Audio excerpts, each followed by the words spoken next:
சீயோன் மண்டபத்தில் வைத்து தேசத்தின் நன்மைக்காக, ஜனங்களின் விடுதலைக்காக உபவாச ஜெபம் நடைபெறும். செய்தி JPR. யாக்கோபை ஆசீர்வதிப்பதற்கு 21 வருடங்களாகிவிட்டது.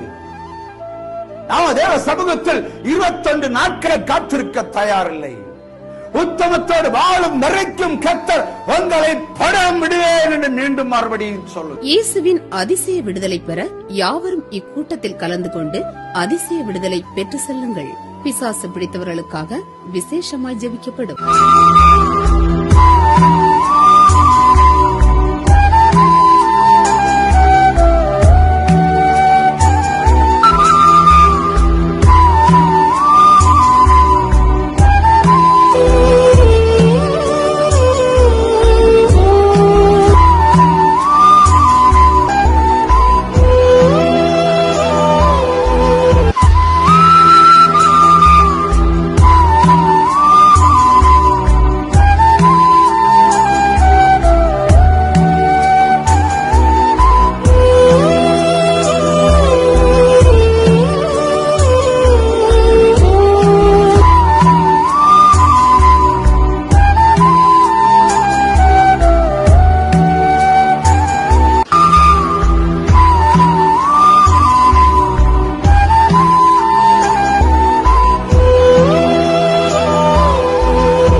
Hallelujah, hallelujah, hallelujah, hallelujah,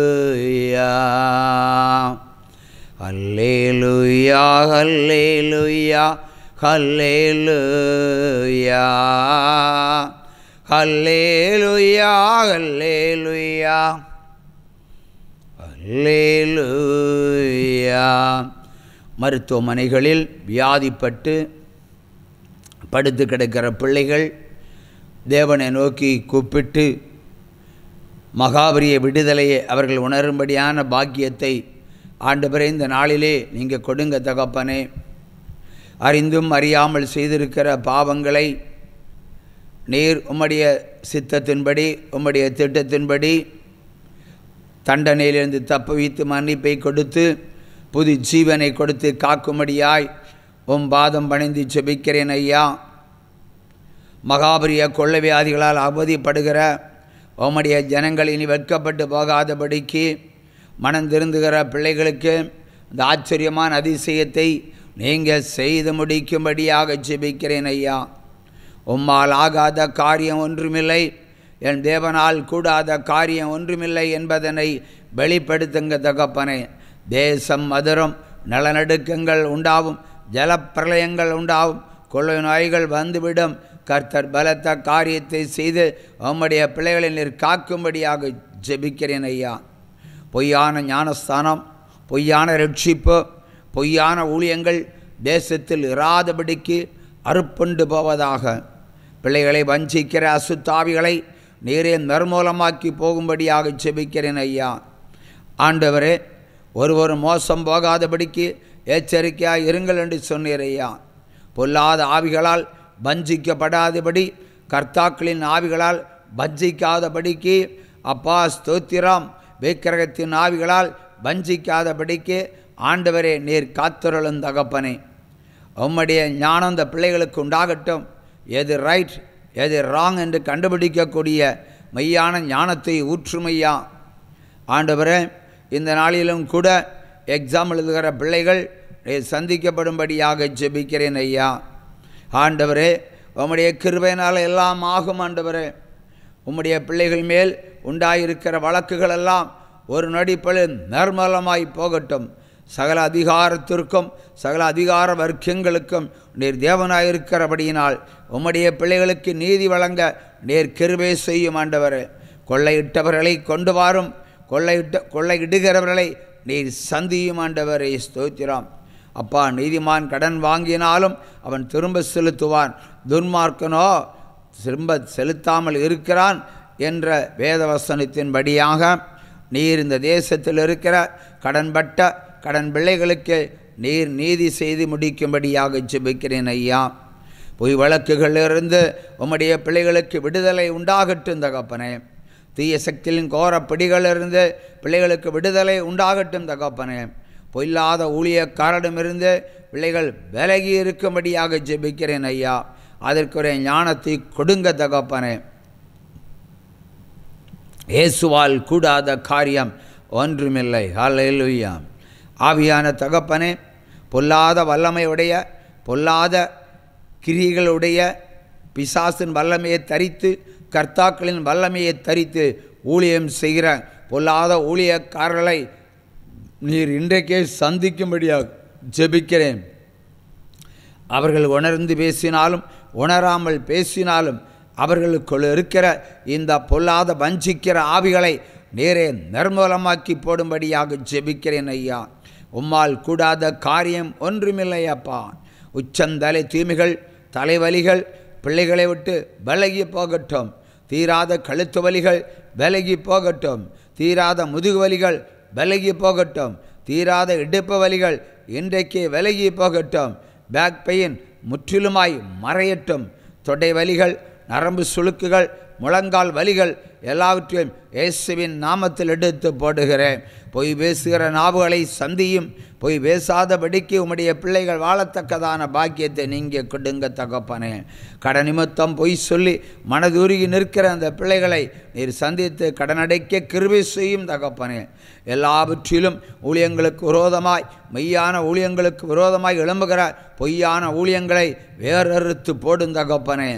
சத்தியத்தை அப்பா சத்தியத்தின்படியாக சொல்லவும் உள்ளதை உள்ளபடியாக சொல்லவும் நீர் கிருபை செய்யும் ஆண்டவரே. பொல்லாத மண்பாண்டங்கள் உடைக்கப்படுவதாக. பொல்லாத வல்லமைக்குரியவர்கள் இனி சபைகளிலே ஆடுவார்களாக. அல்லேலூயா. பிசாசு பிடித்து ஆடுவார்களாக. என் நாமத்தை பொய்யாய் சொல்லி ஊழியம் செய்கிறவர்கள் இனி பிசாசு பிடித்து ஆடுவார்களாக. அவர்களுக்கு இருக்கிற கிரியைகளை தேசமெங்கும் வெளிப்படுத்துவேன். நான் யெகோவா தேவன் என்று நீங்கள் கண்டுகொள்வீர்கள், அறிந்து கொள்வீர்கள். அதற்கு சாட்சி நீங்கள். அல்லேலூயா. ஆவியான தேவனுடைய மகிமை எப்பொழுதே கடந்து வரும்படியாக ஜெபிக்கிறேன் அப்பா. சுவிசேஷ தடைகள், சுவிசேஷத்துக்கு விரோதமாய் எழுப்பப்படுகிற மந்திரங்கள் நிர்மூலமாய் போகட்டும் தகப்பனே.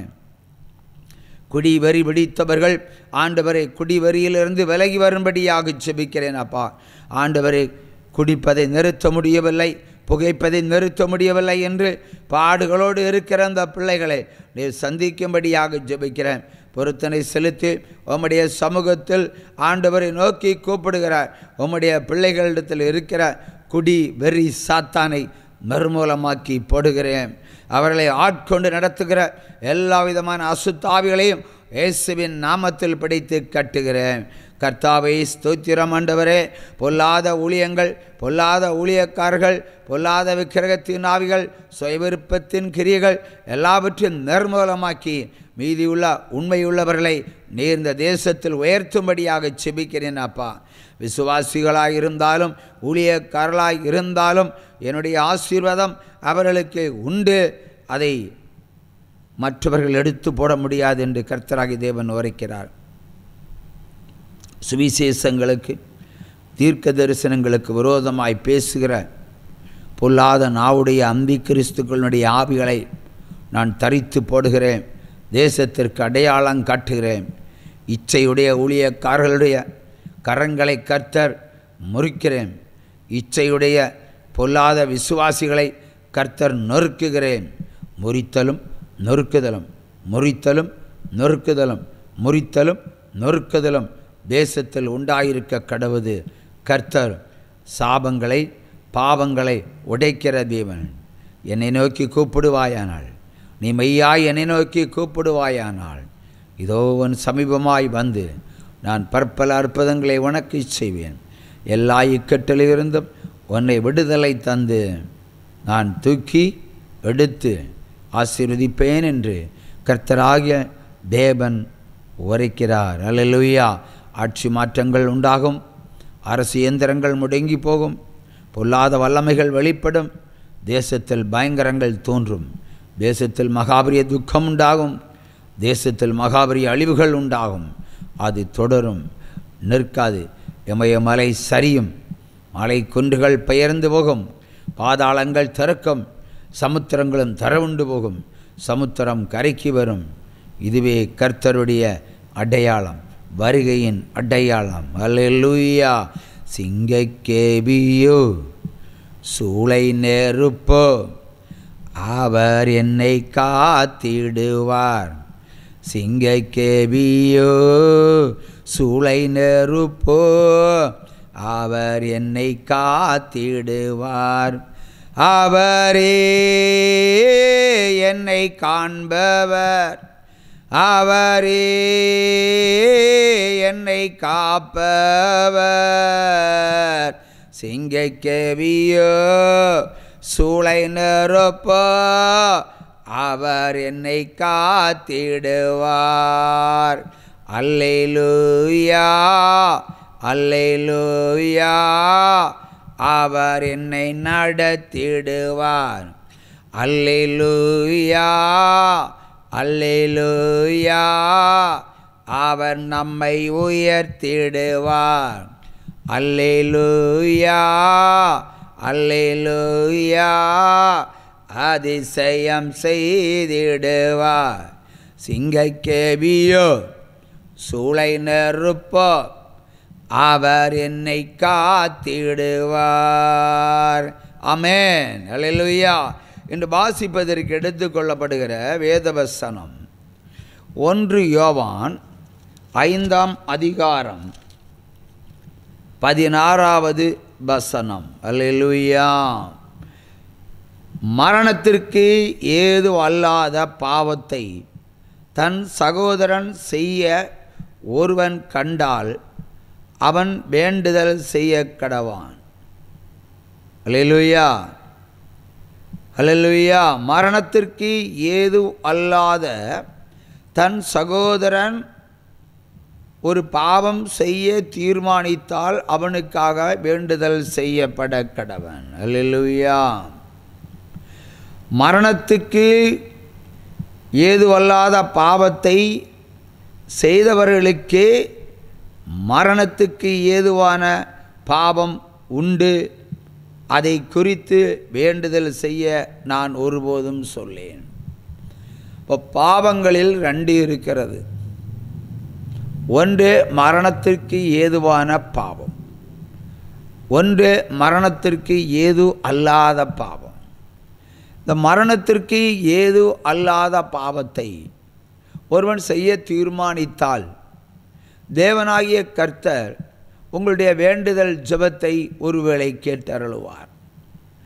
ஆனால் மரணத்திற்கு ஏதுவான ஒரு பாவத்தை ஒருவன் செய்தால் அவனுக்கு வேண்டுதல் செய்யக்கூடாது, அப்படி நான் சொல்கிறேன் என்று கர்த்தர் உரைக்கிறார். அல்லேலூயா. அப்படியானால் தண்டனைக்குரிய பாவம் ஒன்று, மரணத்துக்குரிய பாவம் ஒன்று. ரெண்டு விதமான பாவங்கள் இந்த தேசத்தில் கிரியை செய்கிறது. மரணத்திற்கு ஏது அல்லாத பாவம், அவனுக்கு சாவு வராது, ஆனால் தண்டனை வரும். அவன் தண்டனையிலிருந்து தப்பித்து போவதில்லை. எரேமியா 13ஆம் அதிகாரம் 14ஆம் வசனத்தின்படி, நான் உனக்கு இறங்கேன், நான் உன்னை தப்புவிக்க மாட்டேன், என்னுடைய தண்டனையிலிருந்து நீ தப்பித்து போவதும் இல்லை என்று வேதவசனம் தெளிவாய் சொல்லுகிறது. நான் உனக்கு இறங்க மாட்டேன், இரக்கம் செய்ய மாட்டேன், உன்னை தப்புவிக்க மாட்டேன். இப்போ தப்புவிக்க மாட்டேன் என்று சொன்னால் தண்டனை வருகிறது என்று அர்த்தம். மரணம் உடனே வராது, ஆனால் தண்டனைகளால் நீங்கள் தண்டிக்கப்படுவீர்கள். வேதம் சொல்லுகிறது, தண்டனை என்பது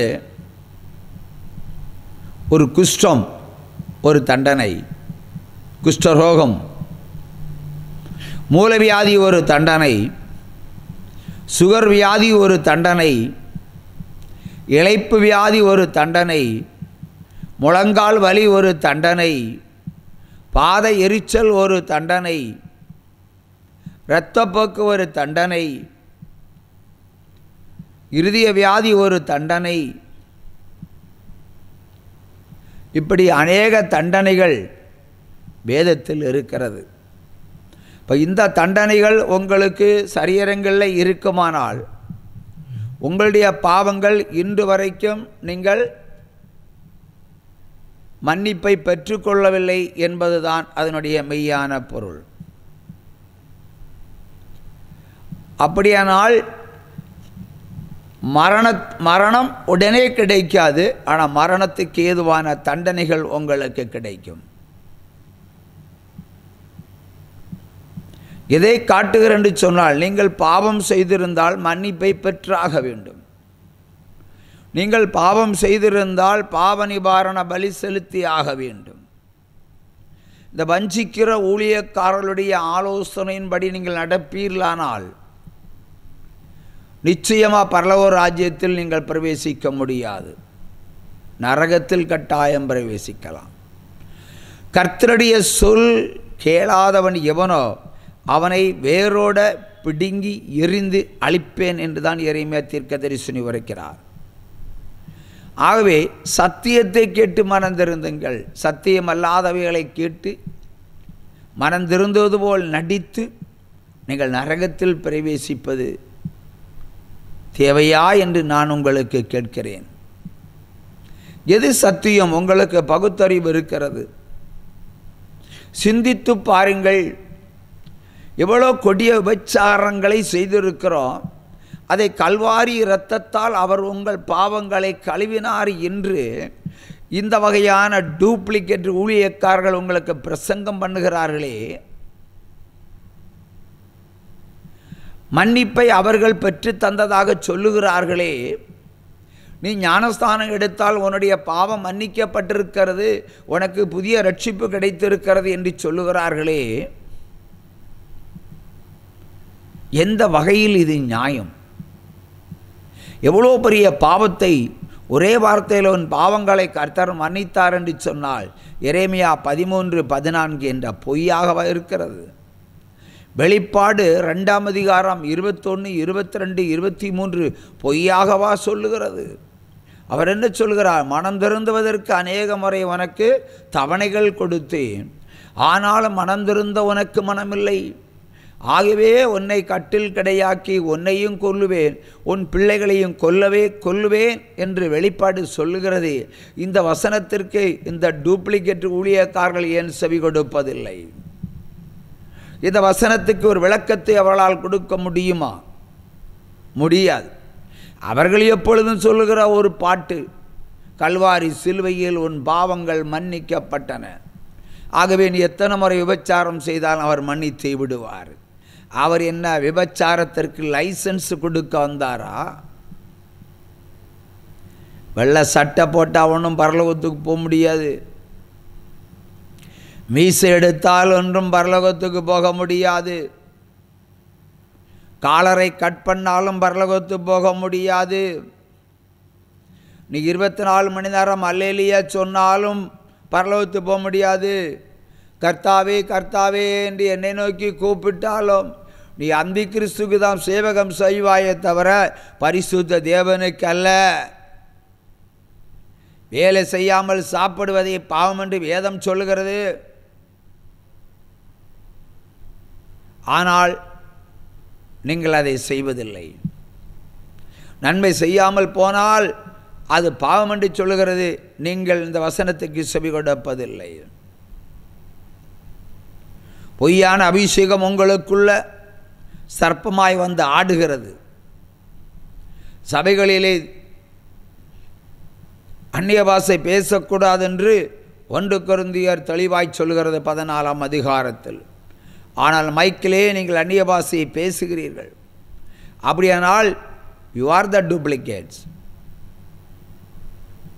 இயேசு கிறிஸ்து சொன்னார், கடைசி காலங்களில் கள்ள தீர்க்கதரிசிகள் தோன்றுவார்கள், கள்ள தீர்க்க தரிசனம் உரைப்பார்கள், கள்ள சுவிசேஷம் செய்வார்கள்.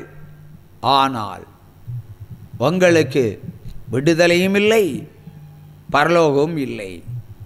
ஊழியக்காரர்கள் விரோதமாய் பேசுகிறேன் என்று நீங்கள் எண்ண வேண்டாம். அல்லேலூயா, அல்லேலூயா. சத்தியத்தை உரைக்கிறேன் சிந்தித்து பார்ப்பதற்காக. ஏனென்றால் நீங்களும் மனம் திருந்தி பரலோக ராஜ்யத்தில் பிரவேசிக்க வேண்டும் என்பதுதான். தீர்க்க தரிசனங்களுக்கு விரோதமாய் நீங்கள் தீர்க்க தரிசனம் உரைப்பீர்கள், தீர்க்க தரிசனங்களை திருடி நீங்கள் உரைப்பீர்கள். ஒரு சபைக்குள்ளே குதிரையை ஓட்டுவீர்கள். ஒரு தவளை சொல்லுமா, கிணத்துக்குள் கிடக்கிற தவளை, இதோ வானம் இவ்வளவு தான். ஏனென்றால் அதுக்கு தெரியும் கிணத்தளவு தான் வானம் தெரியும், அறியாதது எவ்வளவோ இருக்கிறது. நீங்கள் குண்டு சட்டியிலே குதிரையை ஓட்டி என் ஜனங்களை வஞ்சிக்கிறீர்கள், சத்தியத்தை விதைக்காமல் போகிறீர்கள், சமாதானம் இல்லாமலும் சமாதானம் உண்டு என்று சொல்லுகிறீர்கள், உங்களை ஆசீர்வதிப்பேன் என்று சொல்லுகிறீர்கள், கர்த்தராகிய தேவன் பேரில் ஆணையிட்டு சொல்லுகிறீர்கள்.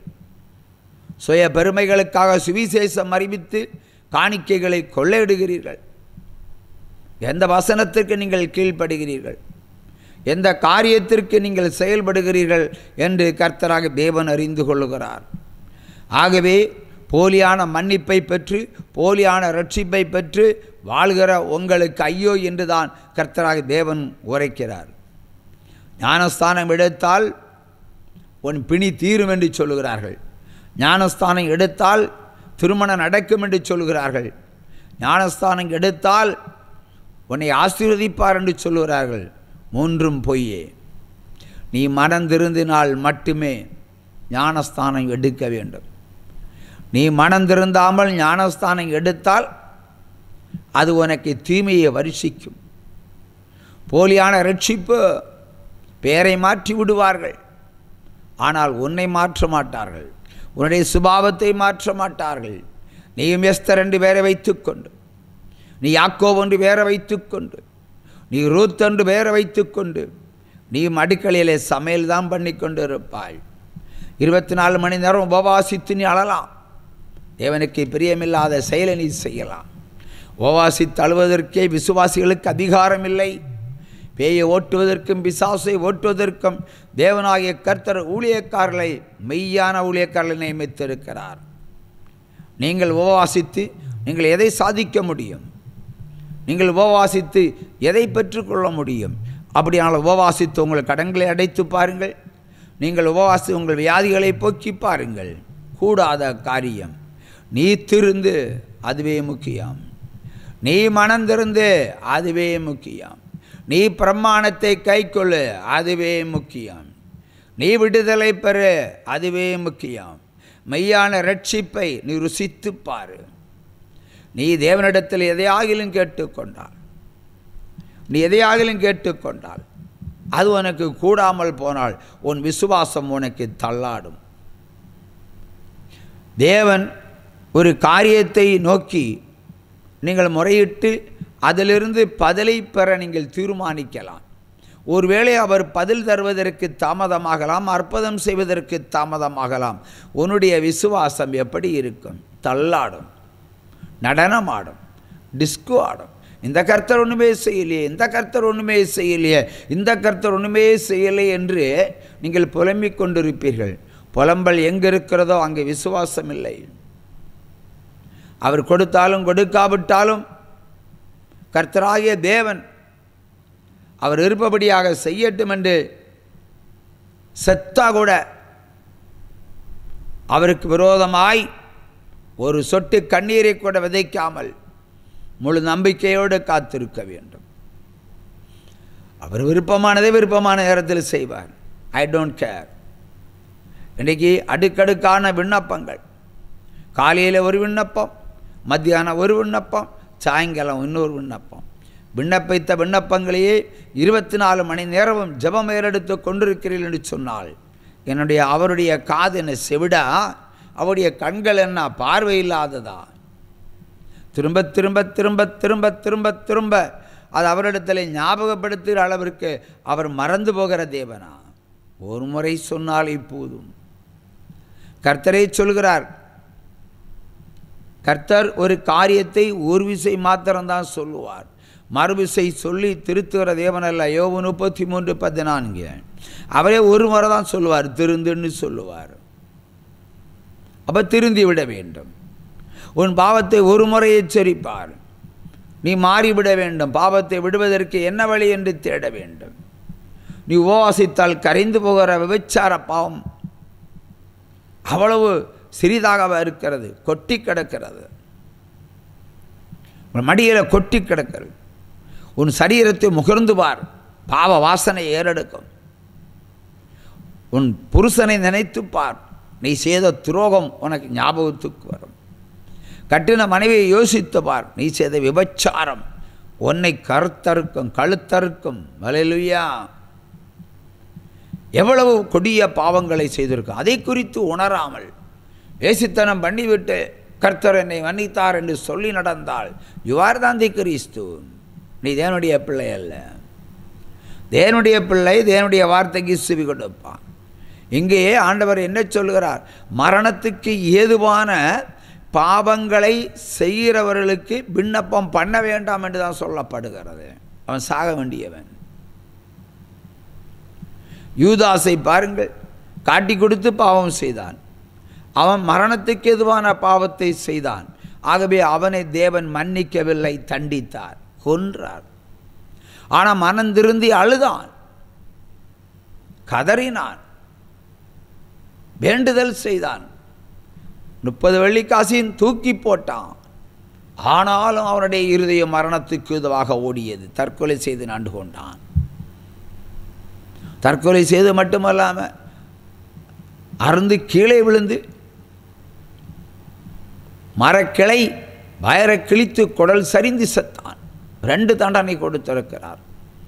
சாவுலையும் பெரிய சாவு. ஈஸியா கழுத்தில் கயிறை போட்டு சாகலாண்டு நினைக்கக்கூடாது.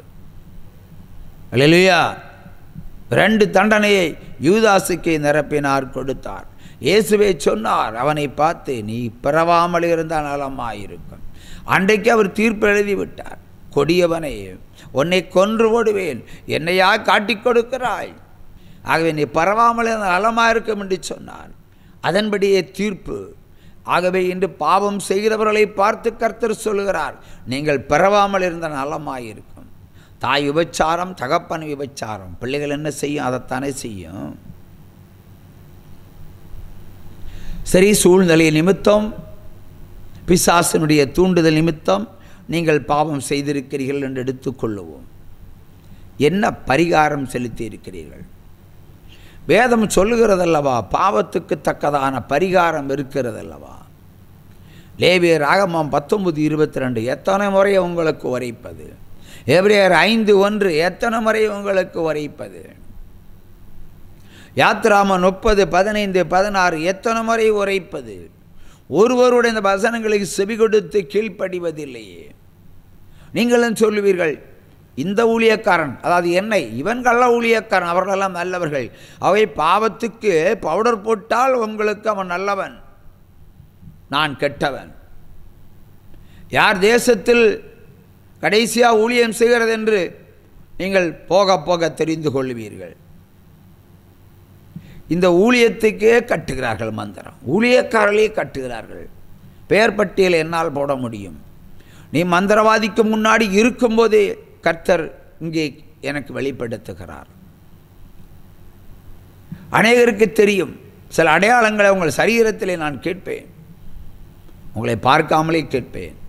அது இன்று வரைக்கும் பொய்யாக இருந்ததில்லை. அப்படியானால் உங்களுடைய பாவங்களை அறிந்து கொள்வதற்கும் கர்த்தர் என்னை நியமித்திருக்கிறார் என்பதனை புரிந்து கொள்ள வேண்டும். பாவம் செய்தவன் செய்த பாவத்துக்கு தக்கதான பாவ நிவாரண பலிகளை செலுத்தாமல் போனால் உன் பாவம் மன்னிக்கப்படாது என்று திட்டவும் தெளிவுமாக சொல்கிறார். பிரியமானவர்களே, நான் ஒரு குடும்பத்திற்கு தீர்க்க தரிசனம் உரைக்கிறேன் பல ஆண்டுகளுக்கு முன்பாக. நீ பொருத்தனை செலுத்தாவிட்டால், உன் பாவங்களுக்கு தக்கதாக பொருத்தனை செலுத்தாவிட்டால் உன் புருஷனுக்கு மரணம் வருகிறது என்று 2 ஸ்திரீகளுக்கு சொன்னேன். அமிதமாகவே 2 ஸ்திரீகளுக்கும் 2 ஆண் பிள்ளைகளையும் அவர்கள் இழந்து விட்டார்கள். தாய் புருஷனை இழந்தாள், மகள் புருஷனை இழந்தாள். தீர்க்க தரிசனம் ஜெயம் எடுத்தது. அவர்களே சொல்லுகிறார்கள், நீங்கள் சொன்ன தீர்க்க தரிசனத்தின்படி எங்கள் குடும்பத்தில் 2 மரணம் வந்து விட்டது, சொன்ன அந்த வருடத்திலே நடைபெற்றது என்று சொல்கிறார்கள். அப்பொழுது கர்த்தர் மறுபடியும் சொல்கிறார், இன்னும் 2 மரணங்கள் உன் இல்லத்தில் ரெடியாக இருக்கிறது. புலம்பல் 1ஆம் அதிகாரம் 20ஆம் வசனத்தின்படியாக மரணத்தின் ஓசையை நான் பார்க்கிறேன், மரணத்தின் சப்தத்தை நான் கேட்கிறேன். ஏதாவது பாவங்கள் இருந்தால் தொலைத்து விடுங்கள், சாபங்கள் இருந்தால் தொலைத்து விடுங்கள், இனி ஒரு தீமை வராதபடி கர்த்தருடைய சமூகத்தில் நில்லுங்கள் என்று சொன்னால் எனக்கு வைக்கப்பட்ட பேர் கள்ள ஊழியக்காரன், இவன் ஒரு கள்ள தீர்க்கதரிசி என்று உரைத்தார்கள். ஆலோசனை செய்ய சில டூப்ளிகேட் ஊழியக்காரரிடத்தில் ஆலோசனை கேட்கிறார்கள். அவர்கள் சொல்கிறார்கள், அவன் கேரளாவை சேர்ந்தவன், கேரளா பார்டரை சேர்ந்தவன், அவன் மந்திரவாதி, அவனுடைய பேச்சை கேட்காதீர்கள் என்று சொல்லி 2 மரணத்தை வருஷித்தார்கள். இனியும் 2 மரணத்தை கொண்டு வருகிறார்கள். ஆகவே ஜனங்களே, நீங்கள் புரிந்து கொள்ளுங்கள், யார் விதைப்பது மெய்யான சத்தியம், யார் தேசத்தில் விதைத்தது நடக்கிறது என்று யோசித்து பாருங்கள். 2002 உரைக்கப்பட்ட 100க்கும் மேற்பட்ட தீர்க்க தரிசனங்கள் இந்த ஊழியத்தில் தான் நிறைவேறிக்கிறதை தவிர தமிழ்நாட்டில் இருக்கிற பிரபலமானவர்கள் சொன்ன எதுவுமே நடக்கவில்லை. அல்லேலூயா. இந்த ஜனவரி மாதத்திலிருந்து இந்த ஜூலை மாதம் வரைக்கும் உள்ள தீர்க்க தரிசனங்கள் வரைக்கும் நிறைவேறி இருக்கிறது, உடனுக்குடன் நிறைவேறி இருக்கிறது. நாள் சொல்லி 3 நாளிலே ஒரு அழிவு, 10 நாளே ஒரு அழிவு, 41 நாளில் அழிவு நடைபெற்றிருக்கிறது. இதை விட வெளிப்பாடு வேறு என்ன வேண்டும் உங்களுக்கு? யார் கள்ள ஊழியக்காரன், யார் கள்ள தீர்க்கதரிசி என்று புரிந்து கொள்ளுங்கள். அவுத்து போட்டு ஆடுகிற ஊழியக்காரர்களெல்லாம் உங்களுக்கு இனிமையாக இருக்கும். அரைகுறை ஆடையோடு சுவிசேஷம் பிரசங்கிக்கிற ஸ்திரீகளெல்லாம் உங்களுக்கு வேதவசனத்தை சொல்லுவார்கள். ஒழுங்கா உடைகளை போட தெரியாத விசுவாசிகளெல்லாம் நீங்கள் அந்தி கிறிஸ்துக்காக தான் இருக்கிறீர்கள் என்பதனை பகிரங்கமாக குற்றம் சுமத்துகிறேன். அல்லேலூயா. ஒரு வீட்டிலே ஒரு மகள் இருக்கிறார் என்று சொன்னால் தகப்பன் மகளை முகம் பார்த்து பேச முடியாத அளவுக்கு அருவருப்பான உடைகளை அணிந்து கொண்டிருக்கிற நீங்கள் யாருடைய பிள்ளைகள் என்று யோசித்து பாருங்களேன். யோசித்துப்பார். சமுதாயத்தில், தேசத்தில், பள்ளிகளில், கல்லூரிகளில், வேலை பார்க்கிற இடங்களில் நீங்கள் அருவருப்பான உடைகளை போட்டு நிற்கிறீர்கள் என்று சொன்னால், நாகரிகம் என்ற பெயரில் நீங்கள் விபச்சாரம் செய்கிறீர்கள். பிறருடைய விபச்சாரத்தை தூண்டுவதற்கு ஏற்றவாறு உடைகளை அணிகிறீர்கள். பாகம் 22:5 ஆண்டவர் தெளிவாய் சொல்லியிருக்கிறார் அல்லவா? ஸ்திரீகளின் உடைகளை புருஷன் அணியக்கூடாது, புருஷனுடைய உடையை ஸ்திரீ அணியக்கூடாது. இன்றைக்கு புருஷனுடைய உடைகளை ஸ்திரீகள் அணிகிறார்கள். அதை மறக்க முடியாது. பேண்டு, சட்டை, ஜீன்ஸு எல்லாம் போடுகிறீர்கள். ஆனால் பைபிளுக்கு விரோதமான வார்த்தை இது. அல்லேலூயா.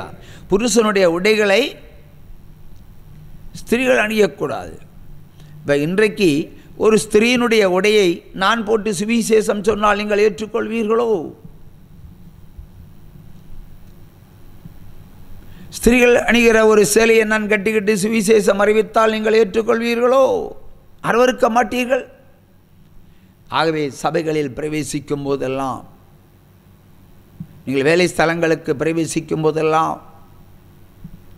வெளி பயணங்கள் சொல்லும் போதெல்லாம் சுத்தமான ஆடைகளை கட்டி தமிழ் பண்பாடை காத்து கொள்ளுங்கள். அந்த பொறுப்பு பெண்களிடத்தில் ஒப்படைக்கப்பட்டிருக்கிறது. அல்லேலூயா. இன்றைக்கு வீதியிலே ஒழுங்கான ஒரு உடையை கட்டிக்கிட்டு ஒரு ஸ்திரீ போனால் ஒருவன் திரும்பி பார்ப்பதில்லை. இல்லை என்றால் கிழவன் வரைக்கும் திரும்பி பார்த்து கொண்டு தான் போவான். பிரியமானவர்களே, நாகரிகம் என்ற பேரில், நவநாகரிகம் என்ற பேரில் சாத்தான் உங்களுக்குள்ள கொடிகளை ஏற்றி இருக்கிறான். அறுத்து போடுங்கள், அறுத்து போடுங்கள். அல்லேலூயா. பில்லி சூனியத்தினுடைய ஆவிகள் நிமித்தமும் சாத்தானுடைய தூண்டுதல் நிமித்தமும் இப்படிப்பட்ட காரியங்களை நீங்கள் செய்கிறீர்கள். இதற்கு மற்ற ஊழியக்காரர்களை ஊக்குவிக்கலாம். என்னை பொறுத்தவரையில் அது தடை. அல்லேலூயா. தடை செய்யப்பட வேண்டும். உதடுகளிலே சாயத்து பூசி, புருவத்திலே கருப்பு மையை பூசி, புற அலங்காரத்தோடு நீங்கள் வருகிறீர்களே, இந்த சபையில் வர முடியுமா? அதற்கு அனுமதி கிடைக்குமா? கிடைக்காது. ஆனால் எல்லா சபைகளிலும் அதை ஊக்குவிக்கிற போல் அவர்களுக்கு வரவேற்பு நிகழ்கிறது.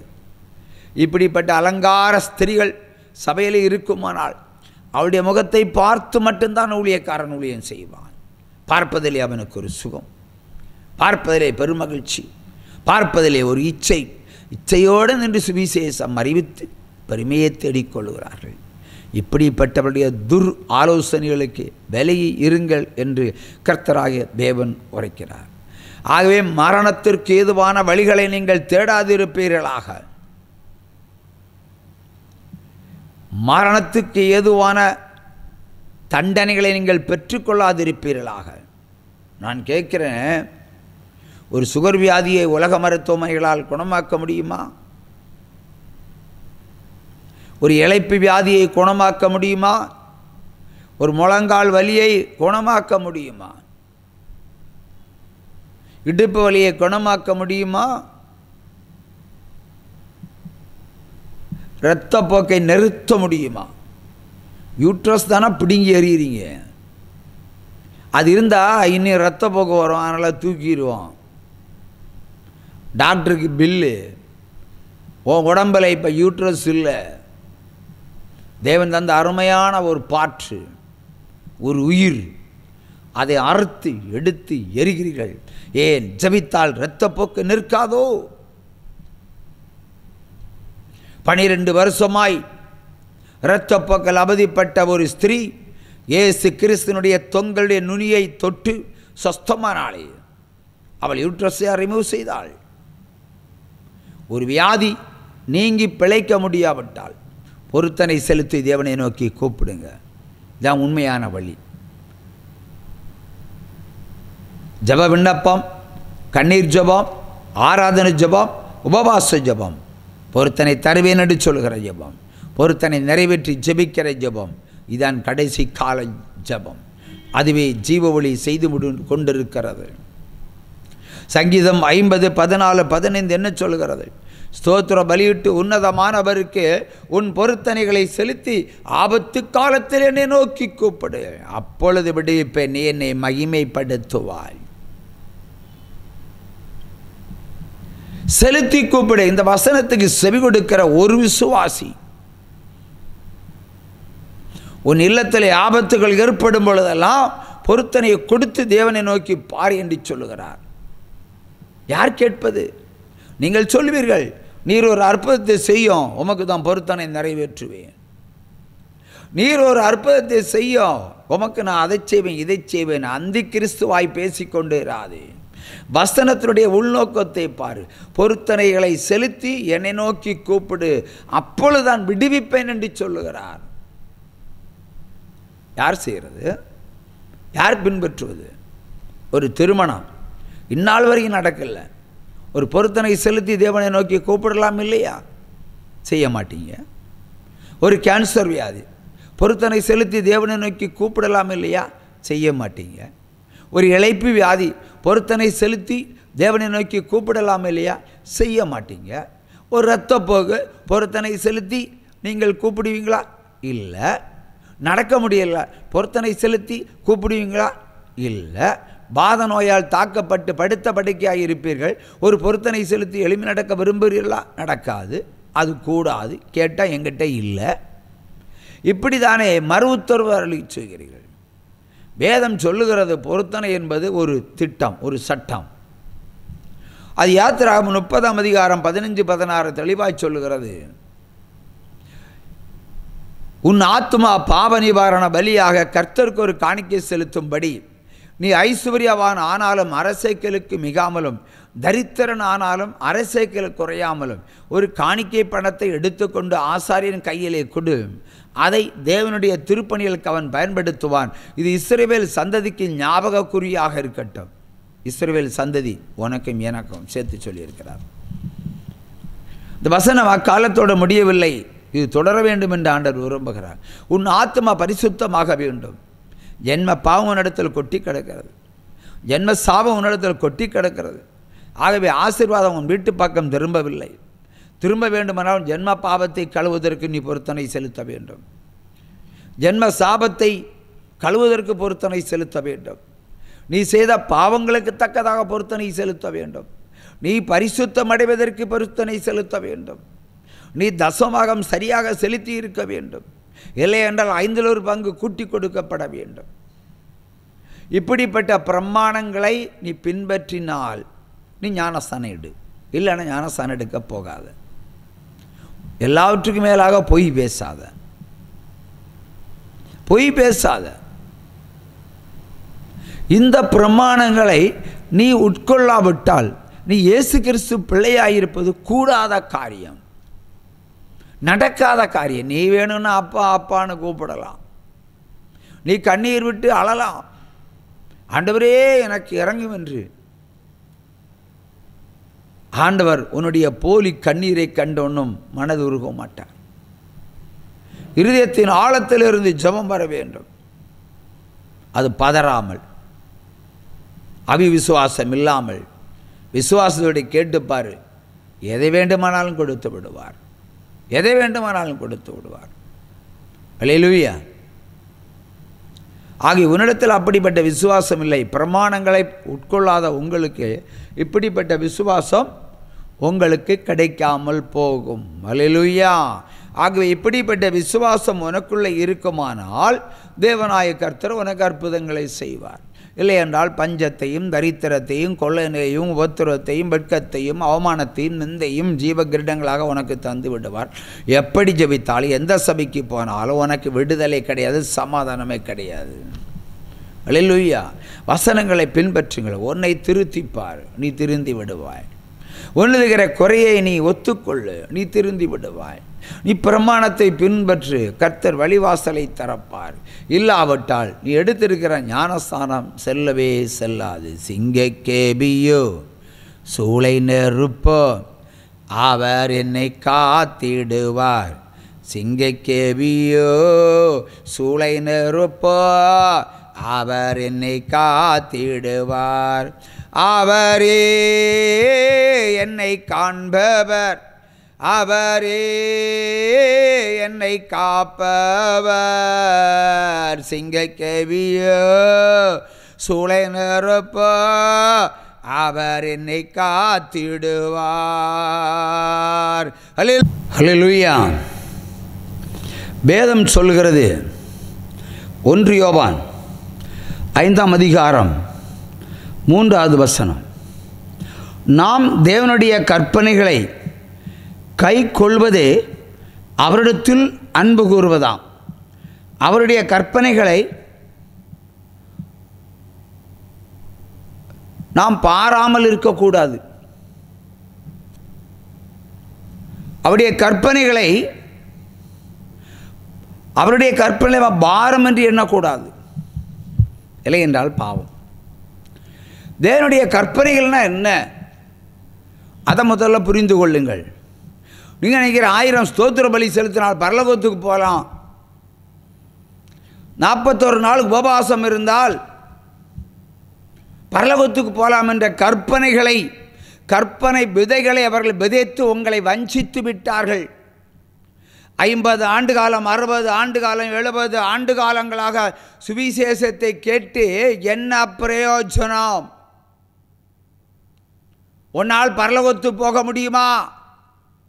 எந்த கற்பனையை நீ பின்பற்றி இருக்கிறாய்? உன் அயலானை நேசித்திருக்கிறாயா? பொய் பேசுவதை நிறுத்தினாயா? துரோகம் பண்ணாமல் இருக்க முடியுமா? வஞ்சிக்க முடியாமல் இருக்க முடியுமா? கொள்ளையிடாமல் இருக்க முடியுமா? உழைத்து பிழைக்கிறியா, கொள்ளையிட்டு பிழைக்கிறியா? தாய் தகப்பனை அன்பு செய்கிறாயா, தூஷிக்கிறாயா? தாய் தகப்பனை கனம் பண்ணுகிறாயா?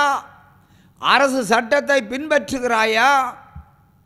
தேவ பிரமாணத்தை பின்பற்றுகிறாயா? எதுவுமே இல்லையே. எதுவுமே செய்ய அவர்கள் அனுமதிக்கவில்லை.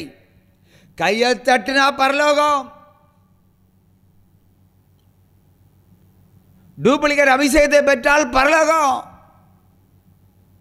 பாவிகளுக்கு எப்படி ஐயா பரிசுத்த ஆவி ஊற்றப்படும்? நீ பாவியாயிருக்கிறாய், பாவங்களுக்கு சொந்தக்காரியாயிருக்கிறாய். எப்படி தேவனாய் கர்த்தர் உன்மேலே இறங்குவார்? இறங்குவது கர்த்தாக்களின் ஆவி. 1 கொரிந்தியர் 8:5, 6, 7, 8 அந்த கர்த்தாக்களின் ஆவிதான். வாயில் எப்பளும் ஸ்தோத்திரம் ஸ்தோத்திரம் ஸ்தோத்திரம். எப்போ பார்த்தாலும் ஆராதனை, எங்கே பார்த்தாலும் ஆராதனை, எங்கே போனாலும் நீ போயிடுவிய. நீ தெரிந்து விட்டாயா? உன் பாவத்தை விட்டாயா? உன் பாவத்தை விட்டாயா? உன் பாவத்தை யாரிடத்தில் அறிக்கையிட்டாய்? பாவத்தை அறிக்கையிட்டு மனம் திருந்த வேண்டும். நீ எங்கே மனம் திருந்தினாய்? அதற்கு ஒரே ஒரு அடையாளம், பொய் பேசுவதை நிறுத்தினாயா? அப்படி என்றால் நீ மனம் திருந்தவில்லை என்ற அர்த்தம். பொய் பேசின அனானியா சப்பீரியா தேவ சட்ட திட்டங்கள் படி கொன்றை போட்டார். பழைய ஏற்பாட்டிலே பொய் பேசுடைய நாவு முடக்கப்படும். முடக்கினார். அப்புறம் நாக்கு இல்லை அவங்களுக்கு பேசுவதற்கு, செத்துட்டாங்க. இப்போ எந்த பிரமாணத்தை நீ கை கொண்டாய்? எதை கை கொள்ள வைத்தார்கள்? ராத்திரி அமாவாசையில் வந்து ஆடுவதா? ராத்திரி அமாவாசையில் வந்து பாடுவதா? பிறருடைய தூக்கத்தை கெடுப்பதா? உன் தூக்கத்தை நீ கெடுத்துக் கொள்ளுகிறாய்.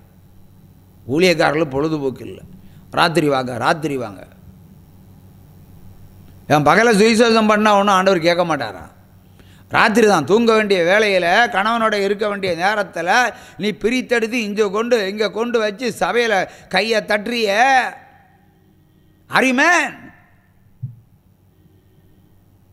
பிள்ளைகளிடத்தில் தாயை பிரிக்கிற, புருஷனிடத்தில் மனைவியை பிரிக்கிற. குடும்பமாக வர்றாங்களா? அது கூட கிடையாது. அமாவாசை மட்டும் தான் பேய் ஓடுமா? அவன் பௌர்ணமிக்கு வராதோ? எல்லா ராத்திரியும் பேய் வரும். அப்போ எல்லா ராத்திரியும் சபையை நடத்து. ஒரு அரசு விடுமுறை கிடைச்சா போதும், அன்னைக்கு ஒரு உபவாச கூட்டம்.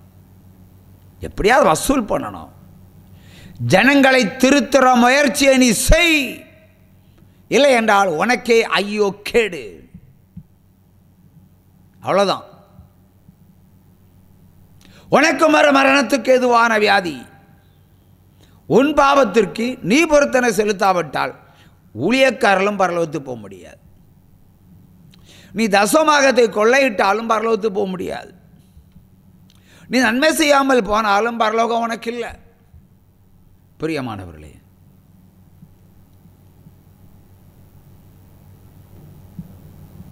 நமக்கெல்லாம் அறிவு என்ற சமாச்சாரம் இருக்கு. கொஞ்சம் தீட்டி பாருங்க, புத்தி தெளியும். எது சக்தி, எது பொய், எது மெய், வஞ்சிக்கிறது எது? பழையான் தீர்க்கதரிசியை சிங்கத்தை வச்சு கொன்றார். இன்னொரு தீர்க்கதரிசியை கீழ்ப்படியாத நிமித்தம் கொன்றார். விபச்சாரம் செய்த 23,000 பேரை கொன்றார். கீழ்ப்படியாத வம்சத்திலிருந்து பொன் எடுத்ததுனால 24,000 பேரை கொன்றார். மோசைக்கு விரோதமாக எழும்பினவர்களை அப்படியே பூமியோட புதையுண்டு போக பண்ணார். கர்த்தருடைய இன்னொரு முகம், அவருக்கு எத்தனை முகம் உண்டு? 4 முகம் உண்டு. 6 முகம் இல்லை, 4 முகம். சிங்க முகம், மனித முகம், கழுது முகம், எருது முகம். எருதை போல முட்டுவார், சிங்கத்தை போல கடிச்சு பட்சிப்பார். நீ பாவம் செஞ்சா. மனித முகம், அது இரக்கம் உள்ளது. அது பாவி மனந்திருந்தும் போது அவர் இறக்கப்படுகிற சுபாவம். நீ என்ன எங்கே மனந்திருந்தனா உண்மையில் இறக்கப்படுவதற்கு, ஆசீர்வாதங்களை மடியில் போடுவதற்கு நீ என்னுடைய இரக்கத்தை பெற்றிருக்கிற ஸ்திரீயா, புருஷனா, பாவத்தை விட்டவனா, பாவத்தை விட்டவளா, பாவத்தை கொண்டவர்கள் நீங்கள். எவ்வளோ விபச்சாரம் பண்ணாலும் அவர் மன்னிப்பார் என்ற ஒரு தப்பு கணக்கை போட்டு பரலோகத்தில் புகுந்து போகலாம் என்று நீ தப்பு கணக்கு போடுகிறாய் மகளே, அடித்து பாழாக்குவேன். மிக 6:13 அடித்து பாழாக்குவேன். ஓசியா 13:8 கரடிகளை குட்டிகளை பறிகொடுத்த கரடிகளைப் போல உன் ஈரக்கொலையை கிழித்து பட்சிப்பேன். சிங்கம் பட்சிப்பது போல் பட்சிப்பேன். கூறு போட்டுருவேன். அதனால தான் மருத்துவமனையில் கூறு போடப்படுகிறீர்கள் நீங்கள். உங்களுடைய சரீரத்தில் எத்தனை பெருக்கல், எத்தனை கூட்டல், எத்தனை சர்ஜரி. கர்ப்பபாத்திரத்துக்குள்ள பிரச்சனை, அங்கே சர்ஜரி. வயத்தில் குடல்ல சர்ஜரி, பித்தப்பையில் சர்ஜரி, ஹார்ட்டில் சர்ஜரி, நுரையீரல்ல.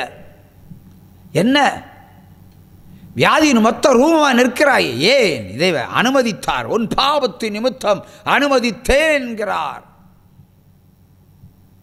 உன் சாபத்தின் நிமித்தம் அனுமதித்தேன் என்று சொல்கிறார். ஏன் இல்லத்தில் கடன்? உன்னுடைய பாவத்தின் நிமித்தம். நீ ஒரு நாள் நிம்மதியாக இருக்கக்கூடாது. அதான் அவருடைய வேலை. பாவிகள் நிம்மதி இல்லை. எரேமியா 25:10 படி மணவாளன் சப்தத்தையும் மணவாட்டின் சப்தத்தையும் சந்தோஷத்தின் சப்தத்தையும் மகிழ்ச்சியின் சப்தத்தையும் வெளிச்சத்தின் சப்தத்தையும் இயந்திரத்தின் சப்தத்தையும் எடுத்து போட்டேன் என்று 2002 சொன்னார். அது இந்திய தேசத்திலும் எடுத்து போட்டார், அவர் வீட்டிலையும் எடுத்து போட்டார். சமாதானத்தை கொடுக்க வந்தேன் என்றா சொன்னார், சமாதானத்தை எடுத்து போட வந்தேன் என்று சொன்னார். அதை நடைபெற்று கொண்டிருக்கிறது. ஆகவே you think you can decide. யாருடைய பாவத்தை தேவன் மன்னித்தார்? யோசி. மன்னிப்பதற்கு நீ என்ன செய்தாய்? ஏதாவது நன்மை செய்திருக்கிறாயா? 1000 பிள்ளைகளுக்கு சோறு போட்டிருக்கிறியா? இந்நாள் வரைக்கும் என்னுடைய இலவச காற்றை சுவாசிக்கிறிய 1000 பேருக்கு, இல்லை 1000 பேருக்கு சுவிசேஷம் அறிவித்திருக்கிறாயா? இயேசு பரலோகத்துக்கு போகும்போது சொன்னாரே, சுவிசேஷம் அறிவித்து சாட்சியா இருங்கள் என்று. அவருடைய வார்த்தைக்கு செவி கொடுக்கிறீர்களா? உங்களுக்கு என்ன, சபைக்கு போனோம், கையை தட்டணும், பாடி 4 குலுக்கணும், கேட்டால் ஒரு அபிஷேகம் இறங்கும், கர்த்தரனை தொட்டார்ன்னு சொல்லி எந்த பிரமாணத்தையும் பின்பற்றாமல் வீட்டுக்கு சென்று புருஷனை வாடா போடான்னு கூப்பிட்டு பிள்ளையை கெட்ட வார்த்தை பேசி திட்டி நீயே ஒரு பேய் மாதிரி நிற்கிற சாத்தானே.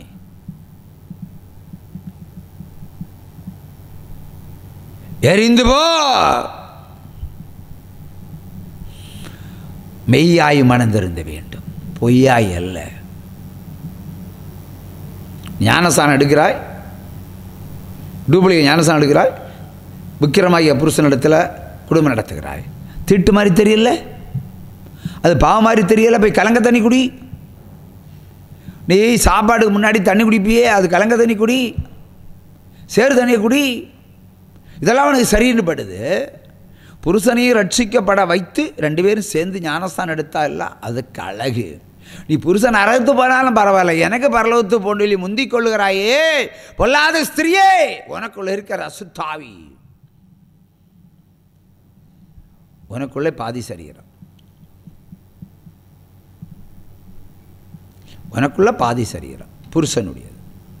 அது பாதி விக்கிரகம் பாதி சுரூபமாக இருக்கிறது. இல்லை என்றால் நீ பரிசுத்த ஆவிக்குரியவள், புருஷன் அந்தி கிறிஸ்துக்குரியவன். இல்லை என்றால் புருஷன் கர்த்தாக்களுக்குரியவன். இல்லை என்றால் புருஷன் மந்திரவாதிக்குரியவன், இல்லை பாவங்களுக்குரியவன். சேர்ந்து வாழ்ந்து பிள்ளைகளை பெற்றால் அந்த பிள்ளைகளும் சாபந்தான் அல்லவா?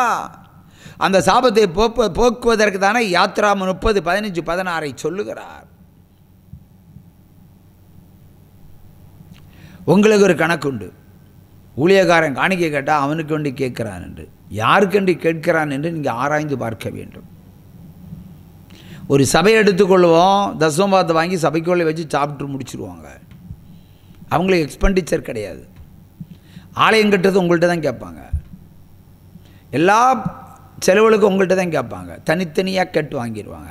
கொடுக்குற எவ்வளோ குஷியாக இருக்கீங்க. ஆனால் இந்த ஊழியத்தில் இருக்கிற சுவிசேஷத்தை அறிவிப்பதற்கு எத்தனை பேருக்கு குஷி இருக்கிறது? என்னை கொன்று போடுவதற்குரிய புசி தான் உங்களுக்கு இருக்கிறது. ஒரு சாத்தானின் மேலே கை வைக்க போவதில்லை, உங்கள் மேலே கை வைக்காதபடிக்கு எச்சரிக்கையாருங்க. எத்தனை ஊழியக்காரர்கள் எனக்கு விரோதம் எழுப்பினார்கள், ஒன்றுமில்லாமல் போனார்கள். ஊழியங்களையும் கட்டி பார்ப்பார்கள். இங்கே அழைக்கப்படாதவர்கள், அழைக்கப்பட்டவன். தேவனுடைய ஆக்கினியை பெறாதபடிக்கு நீங்கள் போதகராய் இராமல் இருங்கள் என்று வேதம் சொல்லுகிறது. பைபிள் காலையில் படிச்சுக்கிட்டு சம்பளம் வாங்கிறதுக்கு வேண்டிய ஊழியம் செய்கிறது, காசு வாங்கிறதுக்கு, அவர் தொழிற்சாலை நடத்துங்க. நானே அநேக ஸ்தாபனங்களுக்கு சொந்தக்காரன், ஆனால் கர்த்தருக்கென்றே ஊழியம் செய்கிறேன். எபேசியர் 6 சொல்லப்படுகிறது, கர்த்தருக்கென்றே ஊழியம் செய்யுங்க. அவர் நீ திருந்தருக்கு நான் ஊழியம் செய்கிறேன். தொலைக்காட்சி நடத்துகிறேன், வருடத்திற்கு கோடிக்கணக்கில் வேண்டும். புத்தகம் 294 பேஜ், 1/2 கிலோ வெயிட்டு, வெறும் 150 ரூபா.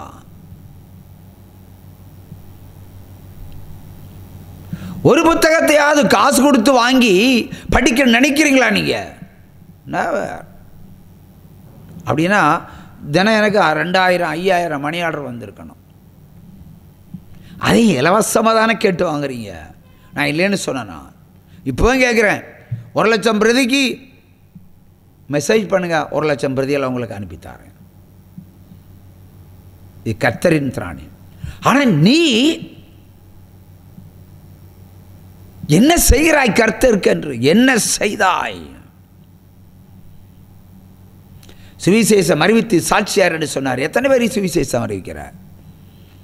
இயேசு அற்புதம் செய்தால் பக்கத்து வீட்டில் போய் சொல்லுவேன். நாய் விளைச்சிட்டு போட்டுன்னு சொன்ன மாதிரி எஜமான் நான் ரொட்டி துண்டை தன் பிள்ளைகளுக்கு கொடுப்பானே தவிர நாய்களுக்கு கொடுப்பதில்லை என்று சொன்னார். நாய் தின்ன மிச்சம் போதும், உன் பிள்ளை சாப்பிட்டா மிச்சம் எச்சில் போதுன்னு சொல்லி நாய் சாப்பிட்டு விட்டு போட்டு நெல்லி விட்டது போல சில கிருபைகளை அவங்களுக்கு கொடுத்து விடுதலை தருவார். ஏன்னா அழுது அழுது கண்ணீர் விட்டு விட்டு எசபா எசபான்னு சொல்லி கூப்பிட்டு ஏதோ பிச்சை கேட்குறது போல் கொஞ்சம் வாங்கிடுவீங்க. அதை 4 வீட்டிலே சொல்லுவீங்க. மயக்க பிடிச்சி சொல்ல தெரியுமா?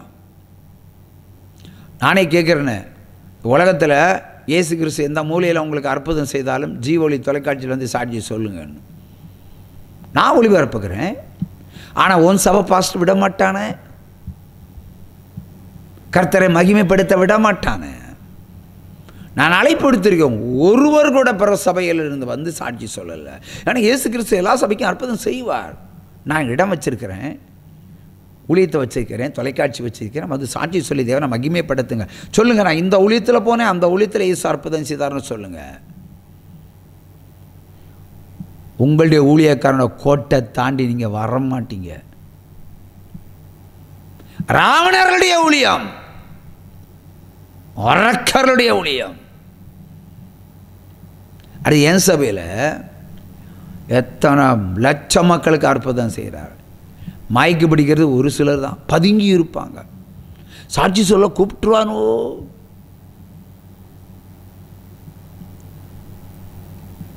பதினேழு வருடமாய் ஒரு சகோதரிக்கு பிள்ளை செல்வம் இல்லை. மந்திரவாதத்துக்கு போனார்கள், குறியேற்க போனார்கள், எல்லா சபையும் ஏறி இறங்கினார்கள். ஒரே பொருத்தனையில் 90 நாட்களுக்குள் கர்ப்பவதி ஆகிறாய் என்று சொன்னார்.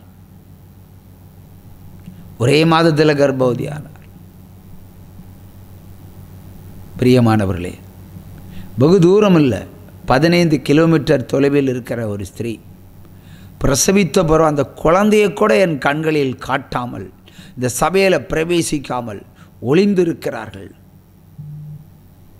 ஏனென்றால் இன்னொரு நன்றி பலி கேட்டுருவனோ என்ற பயம்.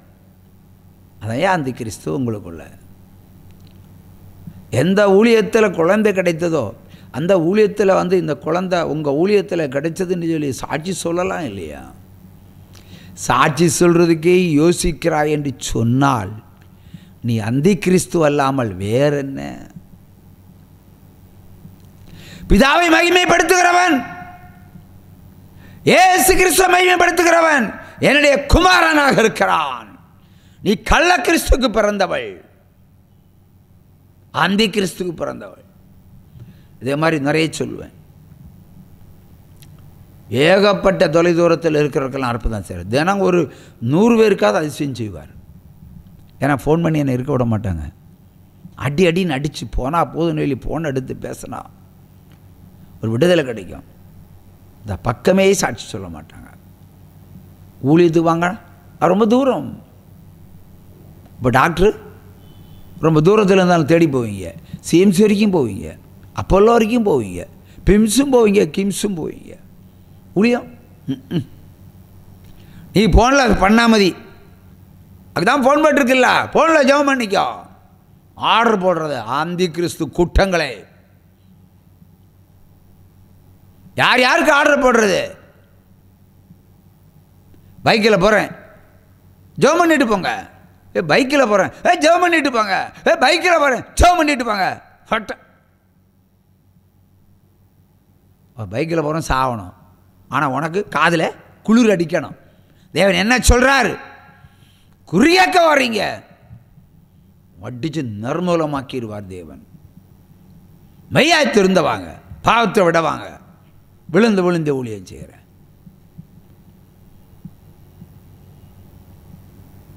தேவைக்கு பயன்படுத்தாதீங்க. ஐ மீன் நாட் ஏ பெட்ஷீட். குளிருக்கு போர்த்துகிற ஊழியமா இல்லை. தேவனுடைய நாமத்தை தூசிக்காதீங்க. பதாஸ்தா குளத்தில் 38 வருஷமாக வருதன் இருந்தான்.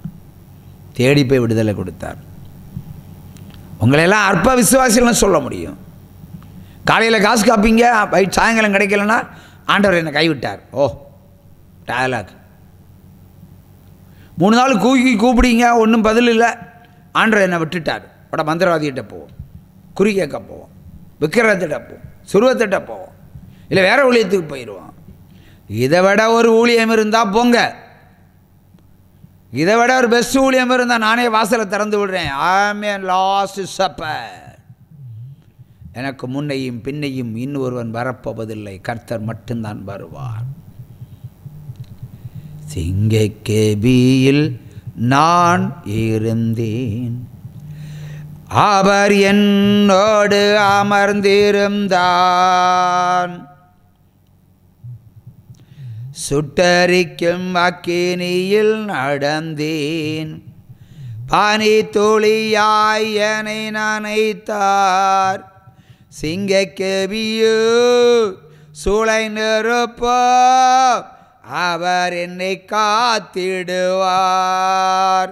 சிங்கக்கேவியோ சூளை நெருப்போ அவர் என்னை காத்திடுவார்.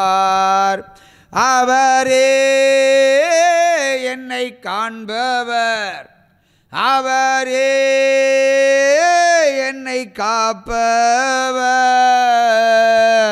சிங்கக்கேவியோ சூளை நெருப்போ அவர் என்னை காத்திடுவார்.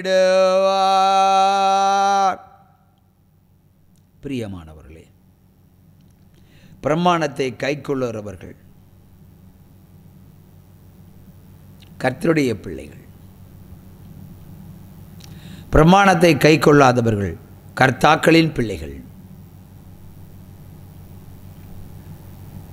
கடன்களில் 2: அடைக்கப்பட வேண்டிய கடன், அடைக்கப்படாத கடன். மரணம், மரணத்துக்கு ஏதுவான பாவம், மரணத்துக்கு ஏதுவல்லாத பாவம். விசுவாசம் 2: கர்த்தருக்குரிய விசுவாசம், கர்த்தாக்களின் விசுவாசம்.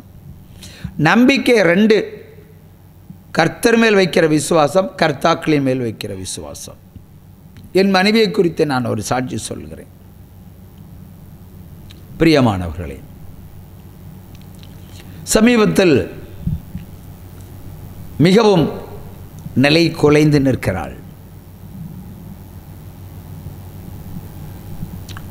சுமார் 7 ஆண்டுகளாக ஜீவொளி தொலைக்காட்சி தேசத்தில் உலகமெங்கும் கடந்து வருகிறது.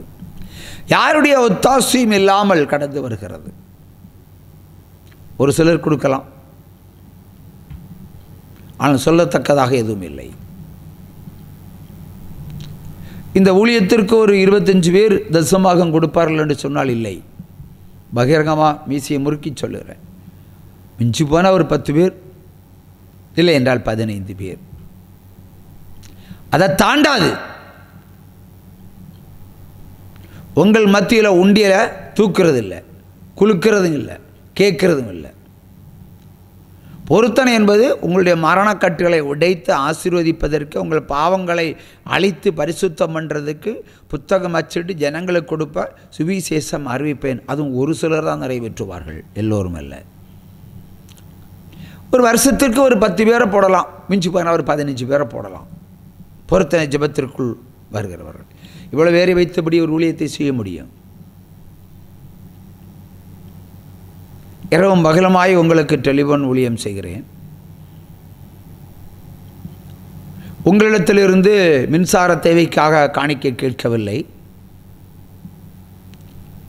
வாரந்தோறும் சிக்கன் வைத்து சாப்பாடை போட்டு அனுப்புகிறேன். யாராவது சாப்பாட்டுக்கு பொறுப்படுங்கன்னு இந்நாள் வரைக்கும் சொல்லலை, நீங்கள் செய்யலை. ஒரு 2 பேரை தவிர, அது வெளி மாவட்டத்திலிருந்து 2 பேர் செய்திருக்காங்க. 23 வருஷம் ஊழியத்தில் 2 பேர்.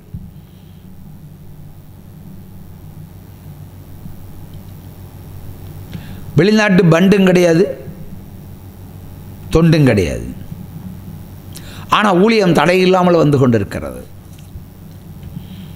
How is possible?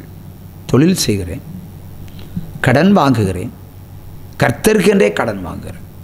ஆகவே பல கோடி கடனுக்கு நான் சொந்தக்காரன். நான் தொலைக்காட்சிகளை எவ்வளோ கட்டுகிறேன் என்பதனை மறைத்து மறைத்து செய்வேன். ஏனென்றால் வலதுகை கொடுப்பது இடதுகை அறியக்கூடாது. இனி மனம் திறந்து பேச வேண்டிய ஒரு நிலை. அரசியல் புரசலாக நான் எவ்வளவு செலுத்துகிறேன் என்பதனை அறிந்து கொண்ட என் மனைவி ஒரு வாட்ஸ்அப்பில் லவ் லெட்டர் அனுப்புறது போல் அனுப்பிட்டான்.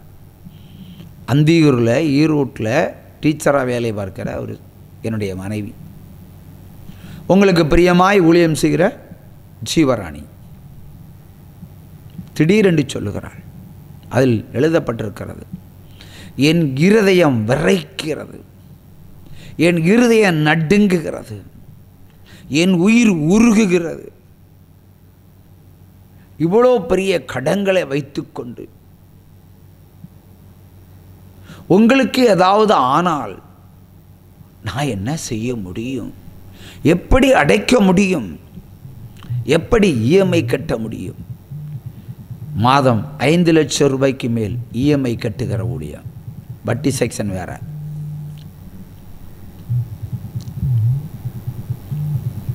மனைவி என்ற ஸ்தானத்தில் அவள் பேசினதை நியாயம் என்று கருதுகிறேன். ஆனால் ஊழியக்காரியாக பேசினது தவறு என்று சொல்லுகிறேன். புருஷன் குடித்து கடனாளியானால், விபச்சாரம் செய்து கடனாளியானால், இல்லை வியாபாரம் செய்து கடனாளியானால் கேட்கலாம், நான் கர்த்தருக்கு செலுத்தியே கடனாளியானவன். சந்தோஷப்படணுமா? வருத்தப்பட வேண்டுமா? துக்கப்பட்டாள். அப்படியானால் அவளிடத்தில் இருக்கிற விசுவாசம் செத்துவிட்டது என்பது மெய்ப்பொருள். அந்திகிறிஸ்துவினுடைய இருதயத்தை உடைத்து விட்டாள். பாரு, புருஷனுக்கு இவ்வளோ பெரிய கடன், சீக்கிரமாக செத்தா நீ எப்படி அடைப்ப? அப்பா மறைமுகம் என்ன? நீ ஊழியத்தை நிறுத்திக்கொள், தொலைக்காட்சியை நிறுத்திக்கொள். காசு இல்லாத ஊழியம் எதுக்கு செய்யணும்? இனியாவது கடன் இல்லாமல் இருப்பவன் நினைக்கிறேன்னு சொன்னால் என் மனைவியானால் அந்திகிறிஸ்து தான். கையத்தட்டு. வஞ்சிக்கிற ஆவிக்கு இடம் கொடுக்க கூடாது. ஊழிய பயணம் தேவன் நடத்துவது. கர்த்தர் அனுமதிக்காமல் எனக்கு ஒரு கடனும் வராது. கர்த்தருக்கு என்று தானே செஞ்சேன். So I am very happy. இனி செய்வேன். சுமார் 6 மாதங்களுக்குள், இல்லை 4 மாதங்களுக்குள் 10,000 பேருக்கு நல்ல பிரியாணி சாப்பாடை கொடுத்துருக்கிறேன், அறுசுவை உணவை கொடுத்துருக்கிறேன். தமிழ்நாட்டில் யாராவது செஞ்சுருக்காங்களா இவ்வளோ கடன்களை வச்சுக்கிட்டு?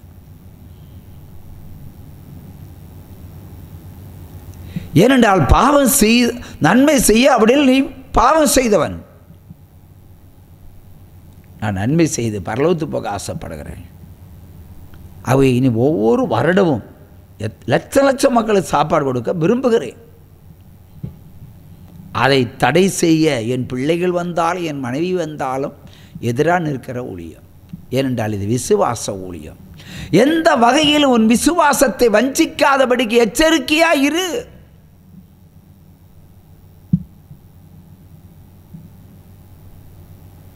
உங்கள் கரங்களை எதிர்பார்த்து இந்த ஊழியத்துக்கு வரவில்லை. தேவனுடைய கரம் அது ஒன்றுதான். ஆபிரகாம் பரதேசிய சுற்றித் திரிந்தான், தேவன் கைவிடவில்லை. யாக்கோபு ஆடு மேய்ப்பதற்கு ஓடிப்போனான், தேவன் கைவிடவில்லை.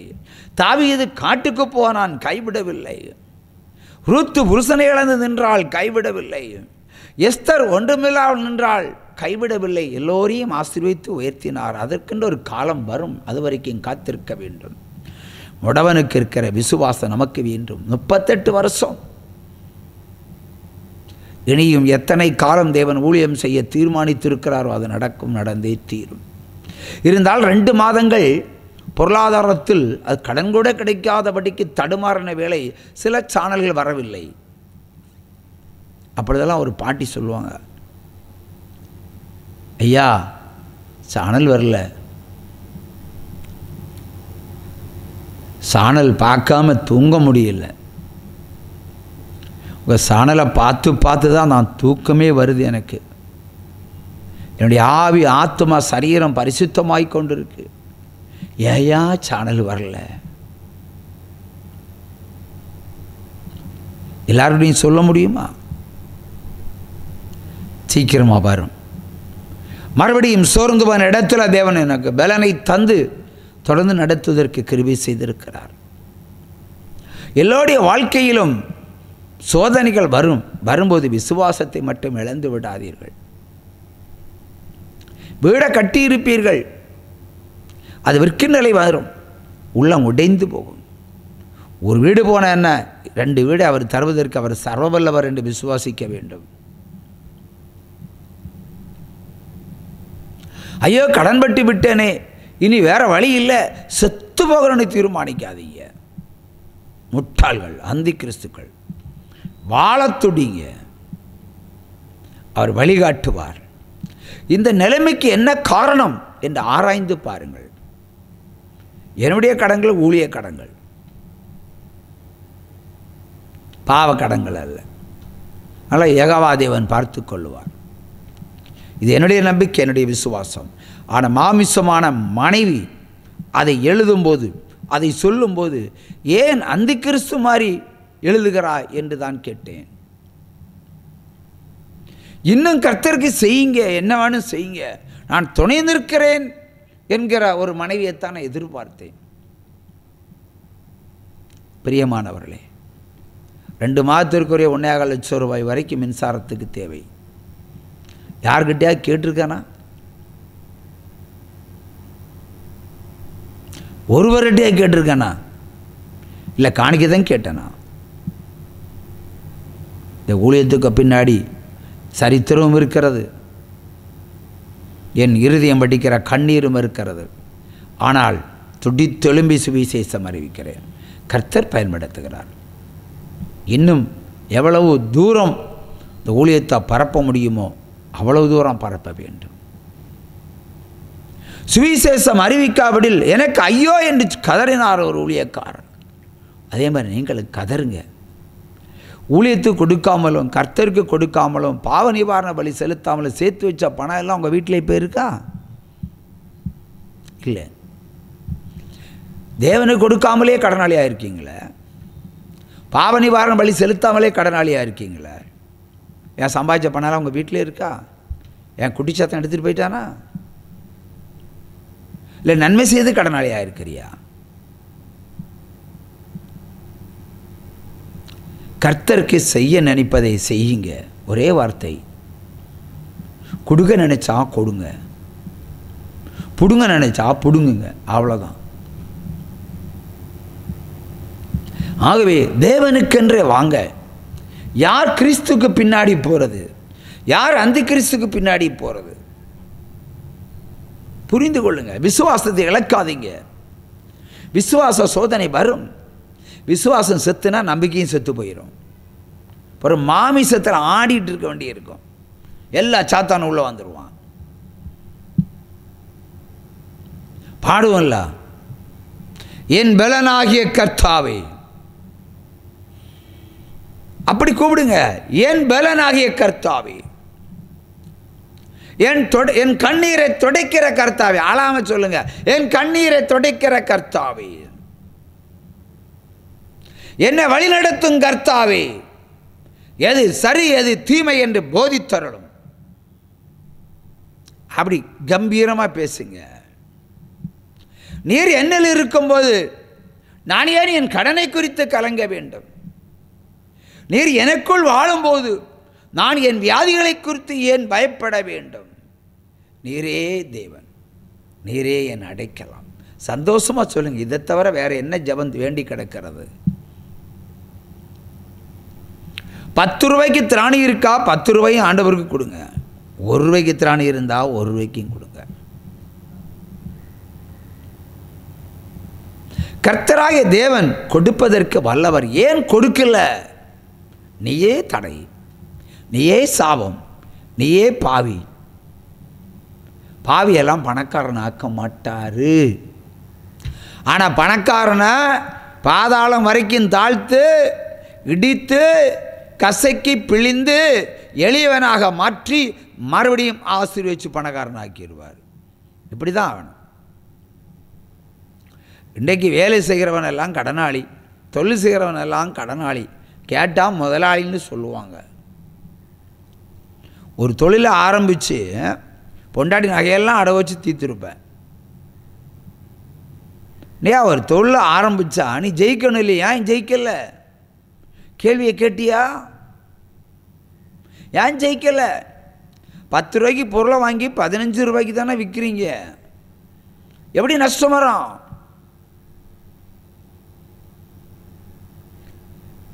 ₹300 பாத்திரத்தை வாங்கி 600 ரூபாய்க்கு தானே விற்கிறோம். எப்படி நஷ்டம் வரும்? வியாபாரம் நடக்கலைன்னு வச்சுடுங்களேன், பொருளாவது இருக்கும்ல, இப்போ பொருளும் இல்லை, கடன் மட்டும்தான் இருக்குது. கர்த்தருக்கு கொடுக்காமல் நீ எதை செய்தாலும் அது எந்த பிரயோஜனமும் அளிக்காது. கடன் என்ற அம்புதான் உன்னை தைக்கும். சாரி பார்த்து சாப்பிட முடியாமல் சாக போகிறான், எலியா போகிறான். நீ சாப்பிடாத, எனக்கு முதல்ல கொடு, அப்போ தான் நீ ஆசீர்வாதமாக இருப்பாய் என்று முதல் பலனை பிடுங்கி வாங்கினவர். பிடுங்கினவர் தான் அவளுக்கு ஆசீர்வாதம். நீங்கள் என்ன பண்ணுவீங்க? கர்த்தர் தந்தால் தான் உமக்கு தருவேன். கர்த்தரை நான் ஆசீர்வதிக்கட்டும், நான் சுவிசேஷம் அறிவிக்கிறேன், செத்த பிறகு அறிவிக்க போகிறேன். அப்படின்னா மருத்துவமனைகளுக்கெல்லாம் கொடுக்காதீங்க, இல்லைன்னு சொல்லி உட்காருங்க. செத்தா சாகணும்னு சொல்லுங்க, ஆண்டவர் வந்து காப்பாற்றுவார். தலைவலிக்கே மருத்துவமனையை தேடுறீங்க, வயிற்று வலிக்கு இன்னொரு மருத்துவமனையை தேடுறீங்க, யூரின் ப்ராப்ளத்துக்கு இன்னொரு மருத்துவமனையை தேடுறீங்க, கண் பார்வைக்கு இன்னொரு மருத்துவமனையை தேடுறீங்க, நுரையீரலுக்கு இன்னொரு மருத்துவமனை, தோலுக்கு இன்னொரு மருத்துவமனை. ஏயா, கர்த்தர் ஒரு மருத்துவமனை அல்லவா? அவரே தேவன். சோரியாசிஸ் எத்தனை பேருக்கு விடுதலை கொடுத்திருக்கிறார், சாட்சியை கேட்டிருப்பீர்கள். மலட்டுத்தன்மை உடையவர்கள், நீ பிள்ளையே இல்லைன்னு சொன்னவர்கள் எல்லாரும் கொடுத்துருக்கார்ல. இந்த ஊழியத்தை நம்பினவர்களுக்கு உண்டு, நம்பாதவர்களுக்கு இல்லை. கர்ப்பத்திலே கட்டி பிள்ளை கிடைக்காது, கர்ப்பத்தை வச்சே கட்டியை வச்சுக்கிட்டே பிள்ளையும் கொடுத்தார் அல்லவா. 52 வயசு, வாழ்க்கையே முடிஞ்சு போச்சு, ஒரே கர்ப்பத்தில் 4 பிள்ளை சொல்லித்தானே கொடுத்தாரு.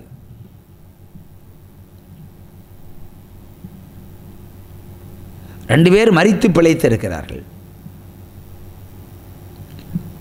ஆகவே கீழ்ப்படியும் போதுதான் தேவனுடைய ஆசீர்வாதம்.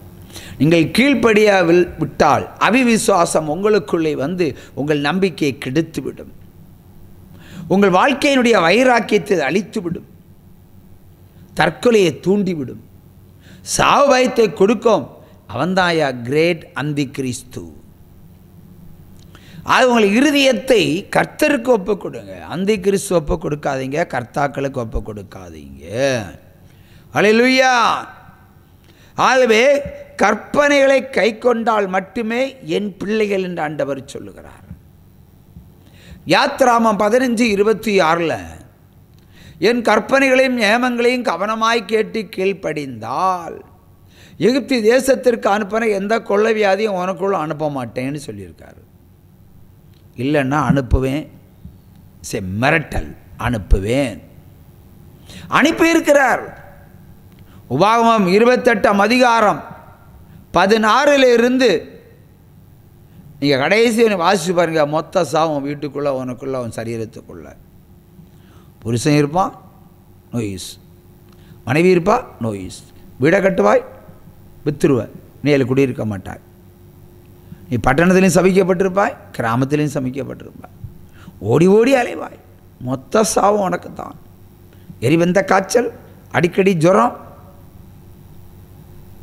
படித்து பாருங்க ஒரு முறையில் தினமும் படிங்க, பயம் உண்டாகும். கர்த்தர் எப்படிப்பட்டவர்? திக்கற்றவளாய் விடேன் என்று சொல்லியிருக்கிறார். நீ ஒன்றும் இல்லாமல் நின்னாலும் உன்னை உயர்த்தி ஆசீர்வதிப்பார். ஆனால் பரிசுத்தம் உனக்குள்ளே இருக்க வேண்டும். பரிசுத்தம் இல்லை என்றால் உனக்குள்ளே கர்த்தர் இருக்க மாட்டார். நீ ஒரு பாவக்கிடங்கு, நீ ஒரு சாபக்கிடங்கு, எப்படி கர்த்தர் வருவார்? அதிலிருந்து வெளியே வா, பாதாளத்திலிருந்து வெளியே வா. கர்த்தர் அழைக்கிறார். உனக்கு விடுதலை உண்டு. அல்லேலூயா, அல்லேலூயா. தேவனாகிய கர்த்தரை மெய்யாய் தேடும் பொழுது கர்த்தர் உங்களுக்கு மெய்யான வாக்குத்தத்தங்களை கொடுப்பார். போலியான வாக்குத்தத்தம் அல்ல. அப்படியே வாக்குத்தத்தங்கள் நிறைவேறும், நிறைவேறாமல் இருக்காது.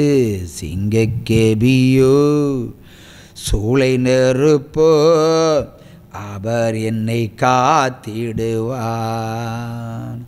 சிங்கக்கேபியோ சூளை நெருப்போ அவர் என்னை காத்திடுவார்.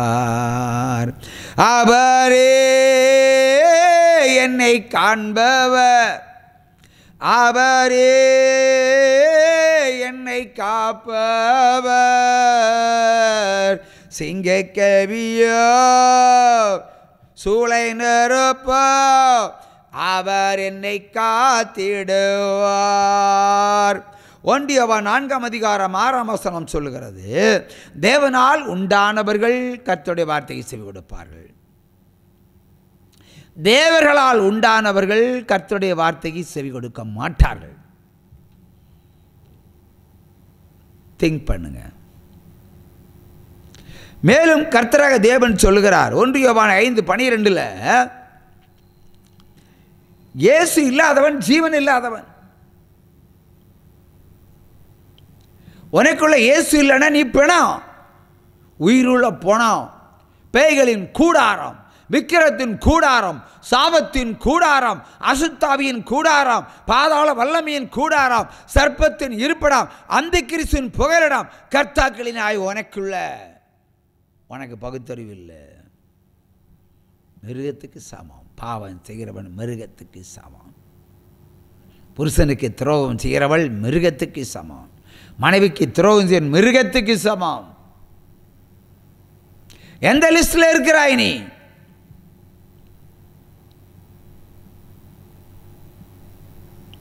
அல்லேலூயா.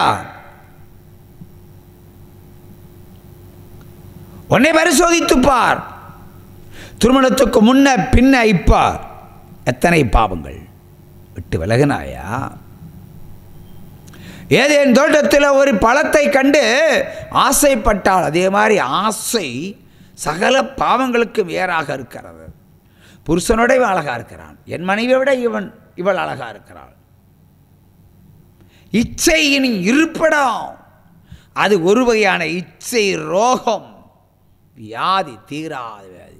90 வயதிலையும் உனக்குள்ள இச்சைன்னா குற்றியில் வச்சு சிக்கனை தரிக்கிறது போல கிச்சு கிச்சு கிச்சு கிச்சு நான்று தரிச்சிடுவார். அறிரடி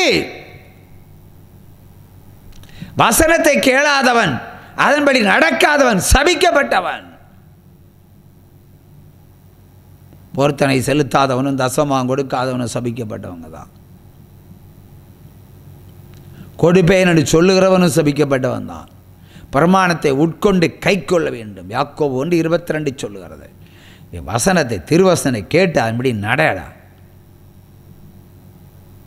நடக்க மாட்டான். கேட்டால் என்கிட்ட என்ன இருக்குது, ஆனால் பாவம் செய்கிறது மட்டும் உனக்கு இருக்குது இல்லை. நீ ஒன்றும் இல்லைன்னு சொல்லுவேன். ஒரு விபச்சார ஸ்திரீ 10,000 ரூபா கொண்டு வாங்கி சொன்னால் 10,000 எடுத்துகிட்டு போயிடுவேன். நீ டாக்டரில் சர்ஜரி பண்ணால் 2 லட்சம்னு சொன்னால் நீ 2 லட்சம் தூக்கிட்டு போயிடுவேன். மந்திரவாதி கேட்பான், 40,000 ரூபா தந்தா உனக்கு நான் மந்திரவாதம் பண்ணி உன்னை வியாதியை குணமாக்கலான்னு. நீ வேணா 80,000 கொடுத்துருவேன். இதுக்கெல்லாம் உனக்கு கிடைக்கும். மெய்யான சுவிசேஷத்தை அறிவிப்பதற்கு உனக்கு இல்லை என்று சொன்னால் நீ தேசத்தில் இல்லாமல் போவாய். கொடும் காற்றிலும் கொடும் புயலிலும் கடும் மழையிலும் வானத்தின் மதகள் திறக்கும் பொழுது 40 நாள் மழை பெய்யும் போது நிலநடுக்கம் உண்டாகும் போது சமுத்திரம் கரைக்கு வரும்போது நீ அதில் காணாமல் போவாய் என்பது நிச்சயம். இது தீர்க்க தரிசனம். பாவி நிலைத்து நிற்பதில்லை, அழித்து விடுவார். இது ஜீவோலியின் தீர்ப்பு, பரலோகத்தினுடைய கட்டளை.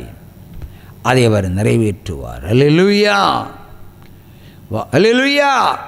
ஆகவே வாழ்க்கை என்பது வாழ்வதற்கு பரிசுத்தம் தேவை. இச்சையோட மனைவியை பார்ப்பதை விட அன்போட பாரு, வாழ்க்கை ருசிக்கும். எதிரி அன்பு செய்து பாரு, வாழ்க்கை இனிக்கும். மனைவியை கூட்டிட்டு ஜவுளி கடைக்கு போய் விதவிதமாக நல்ல சேலையை பேண்ட் சட்டை வாங்கி கொடுக்காதீங்க. பாதி பாவத்து நீ சொந்தக்காரன். அது பெட்ரூமோட நிறுத்திடுங்க. நீ ஜட்டி வாங்கி கொடு, பேண்ட் வாங்கி கொடு, அரை ட்ரெஸ் வாங்கி கொடு, நைட் ட்ரெஸ் வாங்கி கொடு, பெட்ரூம் அதோடு நிறுத்திடணும். வெளியே வந்தால் காலை முறித்து அடுப்பில் வச்சுருவார் விறகு மாதிரி. நீ வீதிக்கு வந்தால் உன் இருதயத்தில் வியாதியை வச்சிருவார். கொள்ளை வியாதிகளை அனுப்புறது தேவன், சாத்தான் அல்ல. அப்படி சாத்தான் அனுப்பிச்சுன்னு 2 பேர் சேர்ந்து ஜெபம் பண்ணாங்க. உடனே அடித்து போடுவேன்னு சொன்னார். அதே கொள்ளை வியாதியில் எடுத்து போட்டார். கொரோனா 2019 ஜூன்ல இருந்து கடைசி வரைக்கும் பாருங்க, கொள்ளை வியாதி அனுப்புறதை ஆண்டவர் வெளிப்படுத்தி இருக்கிறார். பள்ளிக்கூடங்கள் மூடப்படும் என்று சொல்லி இருக்கிறார். அரசு இயந்திரங்கள் முடங்கும், சாவு எண்ணிக்கை பயங்கரமாக இருக்கும் என்று சொல்லி இருக்கிறார்.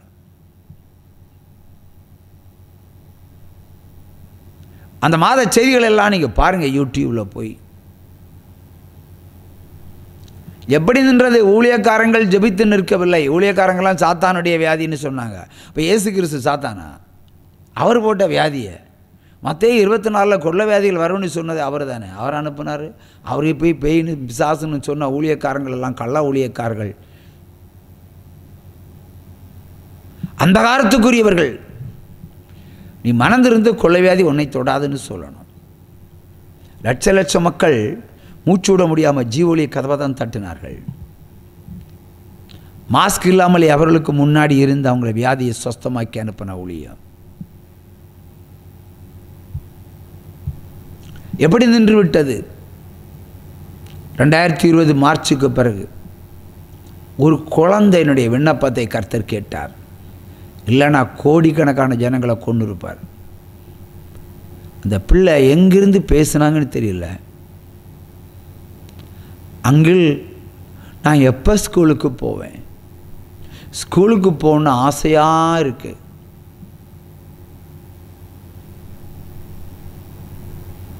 கர்த்தர் மனது உருகினார். விண்ணப்பம் என்னிடத்துல தான் வச்சான். ஏசப்பா என்று சொன்னேன். பள்ளிக்கூடங்கள் திறக்கப்பட்டது. கொரோனா கட்டுப்படுத்தப்பட்டதை தவிர நிறுத்தவில்லை. கர்த்தர் இன்றும் நிறுத்தவில்லை. வீரியமிக்கமாய் 7 கலரில் வரும், வந்தே தீரும். நின்று சொல்லுகிறேன், இருந்து கேளுங்க. மனதுருகும் தெய்வமே ஏசையா, உம்மை மனதார துதிப்பேன், ஸ்தோத்தரிப்பேன். மனதுருகும் தெய்வமே ஏசையா, உம்மை மனதார துதிப்பேன், ஸ்தோத்தரிப்பேன். அல்லேலூயா. இயேசுவை ருசி பாருங்க. கர்த்தர் சொல்லுகிறார், இயேசு இல்லாதவன் பிணத்துக்கு சமம், உயிரற்றவன். அல்லேலூயா. அடுத்து சொல்லுகிறார் தேவன் 1 யோவான் 3ஆம் அதிகாரம் 18ஆம் வசனத்தில் சொல்லுகிறார், வசனத்தினாலும் அல்ல, நாவினாலும் அல்ல கர்த்தரை துதிப்பது, இருதயத்தினுடைய எண்ணத்தினால துதிங்க. ஒன்னாவு போய் வசனத்தை ஆண்டவர் சொல்றாரு, ஆனா நீ கேட்கல. வசனம் அவனுக்கு வாய்க்காது. கடந்த வருடம் சொல்லியிருப்பார், வாலாக்காமல் தலையாக்குவேன், கீழாகாமல் மேலாவா என்று. இனி வாக்குத்தத்தை அப்படி தொங்கி இருப்ப. நீ திருந்தல, எப்படி அது தொங்கிட்டு தான் நிற்கும். நீ திருந்தனா அது ஒன்று தலையாக்கும். ஐஸ்வர்யமாக இருப்பான்னு சொல்லியிருப்பார். நீ திருந்தலைன்னா இருக்கிறதையும் பிடிங்கிருவார். நீ ஒரு நாள் ஐஸ்வர்யத்தை காண மாட்டார். அவை நாவினாலும் அல்ல, வசனத்தினாலும் அல்ல, கீழ்ப்படிதல். கர்த்தருடைய வார்த்தையை கேட்டு கீழ்ப்படிதல். எத்தனை பேர் கீழ்ப்படுகிறீங்க? கையில் பைபிள் தானே வச்சுருக்கீங்க, படித்து கீழ்ப்படிங்க. எதுக்கு ஊழியக்காரன்? 1 யோவான் 2:27 சொல்லுகிறது, அவரால் பெற்ற அபிஷேகம் உண்மையாக இருக்கிறது, சத்தியத்தை போதிக்கிறது, இடதுபுறம் வலதுபுறம் சாயாமல் உன்னை நடத்துகிற தேவன் இருக்கிறார். இன்னொரு ஊழியக்காரன் தேவையில்லை. உங்களுக்கெல்லாம் ஊழியக்காரன் தேவைன்னா நீ பாவின்னு அர்த்தம். நான் இன்னொரு ஊழியக்காரன் முன்னாடி முழங்கால் பட்டதே கிடையாது. ஒருத்தருக்கு முன்னாடி என் கால்கள் முடங்கினதே கிடையாது. எங்கிட்ட வந்தாலும் யாரும் முழங்கால் படிக்கிடக்கூடாதுன்னு சொல்லுவேன். நின்றுங்க, நான் சோ பண்ணுறேன். ஆனாலும் ஒரு சிலர் கர்த்தருக்கு முன்பாக முழங்கால்கள் முடங்கட்டும்.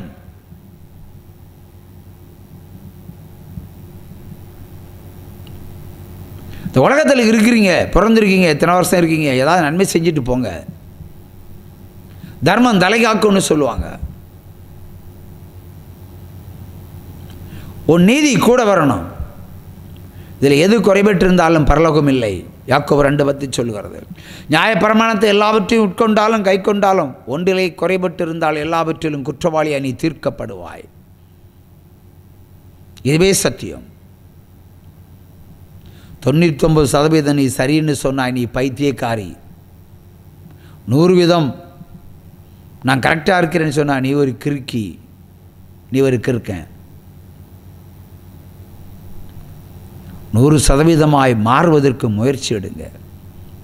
முயற்சி எடுக்கிறேன்னு சொன்னா யூ ஆர் ரைட். பிரியமானவர்களே, வசனத்தினாலும் அல்ல, உடைய நாவினாலும் அல்ல. உன் நாவு சரியில்லை, கெட்ட வார்த்தை பேசுகிற, அல்லேலூயா சொல்லுத. நக்கி தொடக்கிற, அல்லேலூயா சொல்கிற. விபச்சாரத்தை நக்கி குடிக்கிற, அல்லேலூயா சொல்ல, ஸ்தோத்திரம் சொல்கிற. உன் நாக்கை இழுத்து வச்சு அறுக்கத்தானே செய்யணும். அந்த நாவை கொண்டு வசனம் பேசுகிறாய், அந்த நாவை கொண்டு பாவத்தை செய்கிறாய். நீங்கெல்லாம் புறம்போக்கு கிறிஸ்தவர்கள், பட்டா கிறிஸ்தவர்கள் அல்ல. புறம்போக்கு கிறிஸ்தவர்களாயிராமல் பட்டா கிறிஸ்தவர்களாயிருங்க, பரலோகத்தினுடைய பிள்ளைகளாயிருங்கன்னு சொல்லுகிறேன்.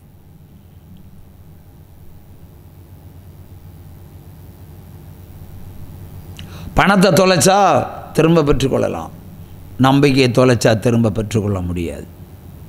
விசுவாசத்தை தொலைச்சா அழிந்து போகலாம், ரெண்டாவது திரும்பி வருவது கூடாத காரியம். கர்த்தரை ஒருமுறை ருசி பார்க்கிறவன் அவரை விட்டு பின்வாங்கி போனால் மறுவிசை கர்த்தருக்குள் பிரவேசிப்பது கூடாத காரியம் என்று சொல்கிறார்.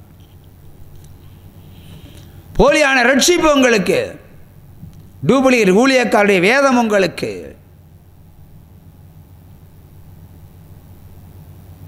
வேரோட பிடுங்கி எறிந்து அழிப்பேன் என்று சொல்லுகிறார். முடிந்தால் தப்பித்து போங்கள். அல்லேலூயா, அல்லேலூயா.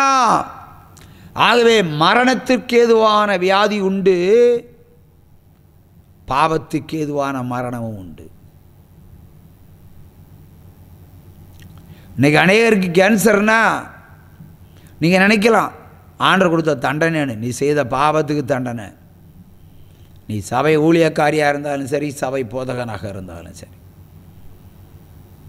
இருதய வியாதியை கொடுப்பேர் என்று புலம்பல் 3ஆம் அதிகாரம் 65 சொல்லுகிறது. உனக்கு இருதய வியாதி இருக்குன்னு ஆண்டவர் கொடுத்துருக்காருன்னு அர்த்தம். உன் கால்களை தத்தளிக்க பண்ணுவேன், முழங்காலை தத்தளிக்க பண்ணுவேன், தண்ணீரை போல தத்தளிக்க பண்ணுவேன். அப்போ உன் முழங்காலில் வலி இருக்குன்னா ஆண்டவர் கொடுத்துருக்கிற தண்டனை. ஒழுங்கா பாத்ரூம் போக முடியலைன்னு சொன்னால் மூலவியாதி, உனக்கு ஆண்டவர் கொடுத்துருக்கிற தண்டனை.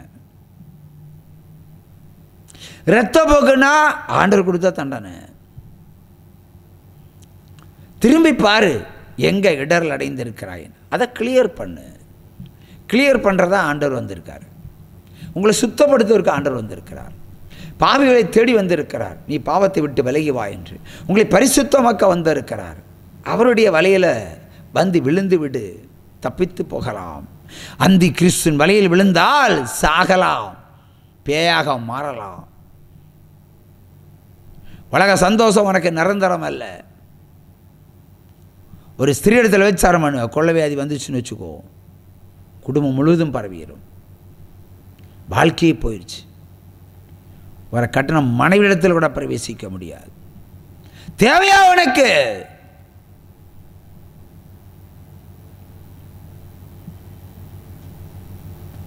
மனைவியை விட்டு போகிறாய், அது ஒரு பெண் தானே. நீ மானு கட்டிய போற, மிருகத்தட்டிய போற, பெண்ணு கட்டத்தானே போற. பெண்ணை விட்டுக்கிட்டியா இன்னொரு பெண்ணு கிட்ட போற. படுபாவி, உங்களை எல்லாம் அம்மியில் தேங்காய் வச்சு அரைக்கிற மாதிரி நை நை நை நை நை நை நொய் நொய்ன்னு அரைக்கணும். நல்ல உரலை போட்டு இடிக்கிற மாதிரி இடிக்கணும். விபச்சார சாரை அப்படியே பிழிஞ்சு எடுத்துடணும். அப்புறம் விபச்சாரம் என்ற எண்ணமே உனக்குள்ள வரக்கூடாது. ஜீவ ஒளி உங்களுக்கு ஒரு உலக்கை. மர உலக்கை இல்லை, இரும்பு உலக்கை. கோரவாரி காற்றை போல உச்சந்தலையை பிளக்கிற ஒரு உலக்கை. பாவத்தை விட்டு வெளியே வா, அடிச்சு துன்புறுத்துறதுக்கு முன்னாடி வந்துடும். கையை காலை ஆண்டு முறிச்சு படுக்கி ஆக்கிற முன்னாடி வந்துடு.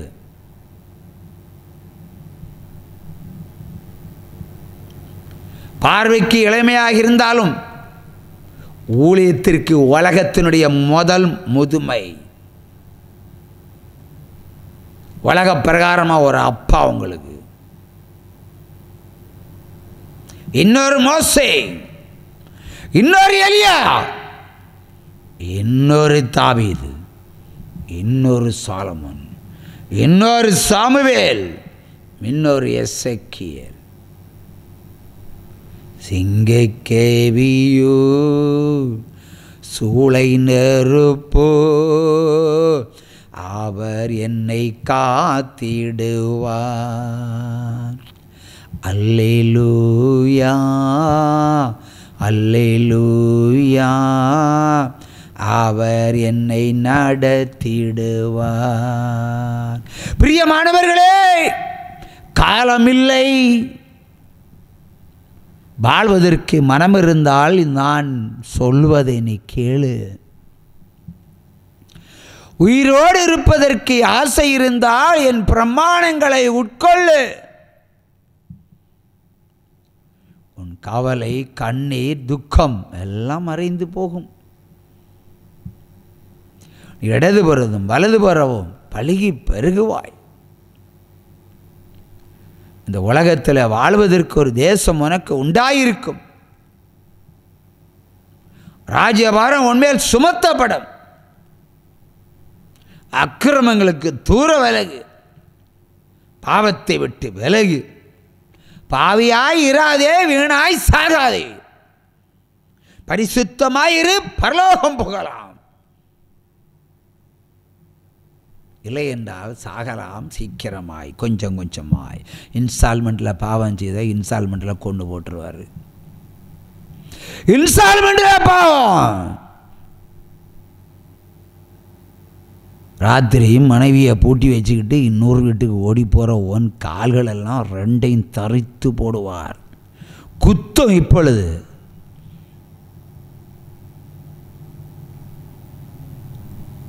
கட்டினவள் சாமரியும் கூட இருப்பா. கூட இருக்கிறவள் உன் கால்களையும் வாரிக்கொண்டு தான் போவான். சின்ன வீடு சிக்கலடா, கட்டிய மனைவி வசந்தமடா, ஆவிக்குரிய மனைவி சொர்க்கமடா. மறுபடியும் சொல்லுகிறேன், சின்ன வீடு சிக்கலடா, கட்டிய மனைவி வசந்தமடா, ஆவிக்குரிய மனைவி சொர்க்கமடா. நரகம் வேண்டுமா? பாதாளம் வேண்டுமா? விபச்சாரக்காரனே, பைத்தியக்காரனாகி ஓட்டிடுவார்.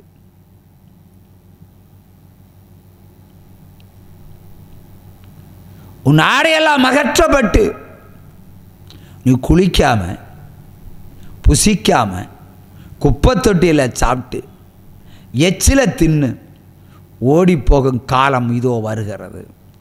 ஒரு விதமான பைத்தியத்தின் ஆவிகளை விபச்சாரக்காரர்களுக்கு கர்த்தர் அனுப்புகிறார். பிரப்பசி பிரப்பசி பிரப்பசி பிரப்பசி.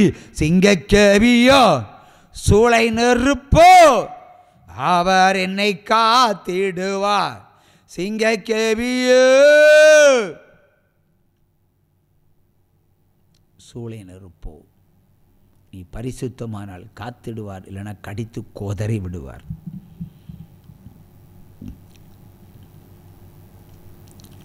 அல்லேலூயா.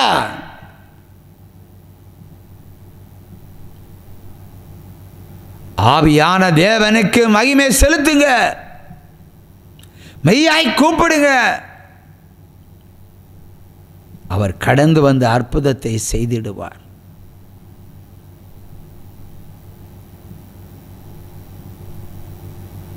உன் உடைகளுக்கு அலங்காரம், தேவனுக்கு என்ன அலங்காரம்? லட்ச லட்சமாக உடைகள். என் தேவனுக்கு என்ன? என் ஏழைகளுக்கு என்ன? இல்லாதவனுக்கு என்ன? உணவில்லாதவனுக்கு என்ன? முடவனுக்கு என்ன? குருடனுக்கு என்ன?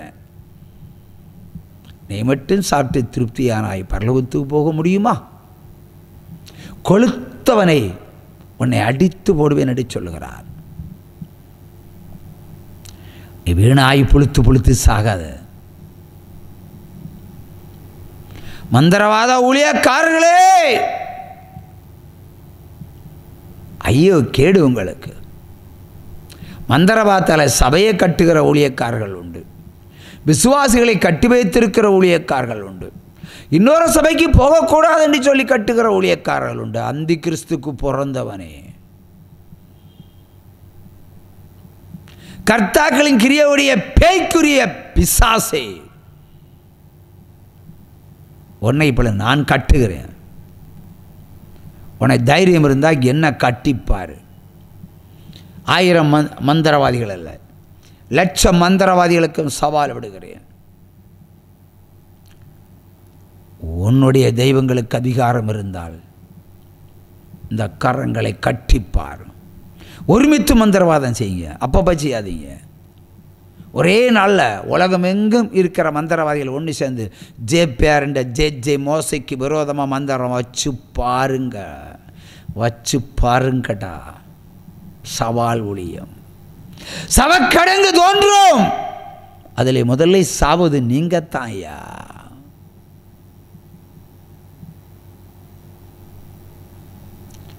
இது வேற மாதிரி ஊழியம். மந்திரவாதிகளுக்கு விரோதமாக எழும்புகிற ஊழியம்.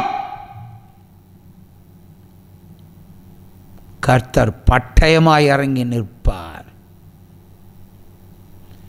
உன் சத்துருக்களை வேட்டையாடுவேன் என்று சொன்ன தேவன். நீ கர்த்தருக்கு பிள்ளையானால் உன் சத்துருக்களை நான் சந்திப்பேன். நீ வெட்கப்பட்டு நிற்கிறாயோ, உயர்த்தியே தீருவேன். நிந்தைகளை கண்டு கலங்காத, பரிதானம் வாங்காத. பரத்திலிருந்து உனக்கு ஒத்தாசை வரும். நான் கர்த்தர் என்று அறிந்து கொள்ளுவாய். அதி சீக்கிரமாய் வருகிறேன். என்னோடு புறப்பட நீ தயாரா? பரிசுத்தம் இருக்கிறதா? திருடனை போல் வருவேன். உன் வஸ்திரத்தை காத்துக்கொள் என்று சொன்னாள். இடுப்பில் கட்டியிருக்கிற வேட்டி அல்ல, பரிசுத்தமான வஸ்திரத்தை உடுத்துக்கொள் என்ற அர்த்தம்.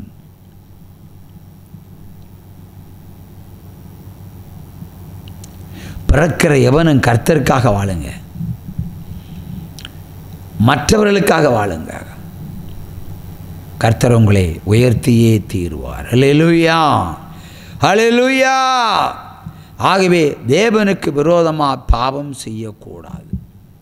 இங்கே தேவர்களுடைய பிடியில் அகப்பட்டு தேவனுக்கு விரோதமாய் நீங்கள் பேசினால் அது உங்களுக்கு ஆபத்துகளை கொண்டு வரும். ஹல்லேலூயா, ஹல்லேலூயா. லேவியராகமம் 16ஆம் அதிகாரம் 16ஆம் வசனம். இஸ்ரவேல் பாவம் செய்தான். இஸ்ரவேல் பாவம் செய்ததினால் அவனுக்கே தண்டனை கொடுத்தார். கர்த்தருக்கு பொருத்தனை செலுத்துவேன் என்று சொல்லி சொல்லாமல் போன யாக்கோபை அன்று இரவு ராத்திரி அடித்தார் தேவன். கட்டி புரண்டார்கள். ஆனாலும் அவன் கர்த்தருக்கு பொருத்தனை செலுத்தாமல் ஏசாவுக்கு செலுத்திவிட்டு எஸ்கேப் ஆனான். ஆண்டவர் என்ன செஞ்சார்? ஒரே மகள் தீனாள் கற்பழிப்புக்கு ஒப்பு கொடுத்தார். தண்டனை. கர்த்தருக்கு பொருத்தனை செலுத்துவேன் என்று சொல்லி செலுத்தாமல் போனால் தண்டனை. உபாகமம் 23, 21, 22, 23. உன் வாயினால் சொன்ன பொருத்தனைகளை செலுத்தாமல் போனால் அது உனக்கு பாவம். இப்போ இல்லை என்று சொல்லாத, நிச்சயமும் கையிலிருந்து பிடுங்கிடுவேன். வேதவசனம் இப்படித்தான் சொல்லுகிறது. எத்தனை பொருத்தனைகளை செலுத்துவேன்னு சொல்லியிருக்கிறீங்க, இன்னைக்கு வரைக்கும் செலுத்தலை. இப்போ கேட்டால் புருஷன்கிட்ட கேட்டுட்டு செய்கிறேன், புருஷன் தந்தா தர்றேன், அவன் புருஷன்கிட்ட கேட்டுட்டா பொருத்தனை பண்ணுனேன்.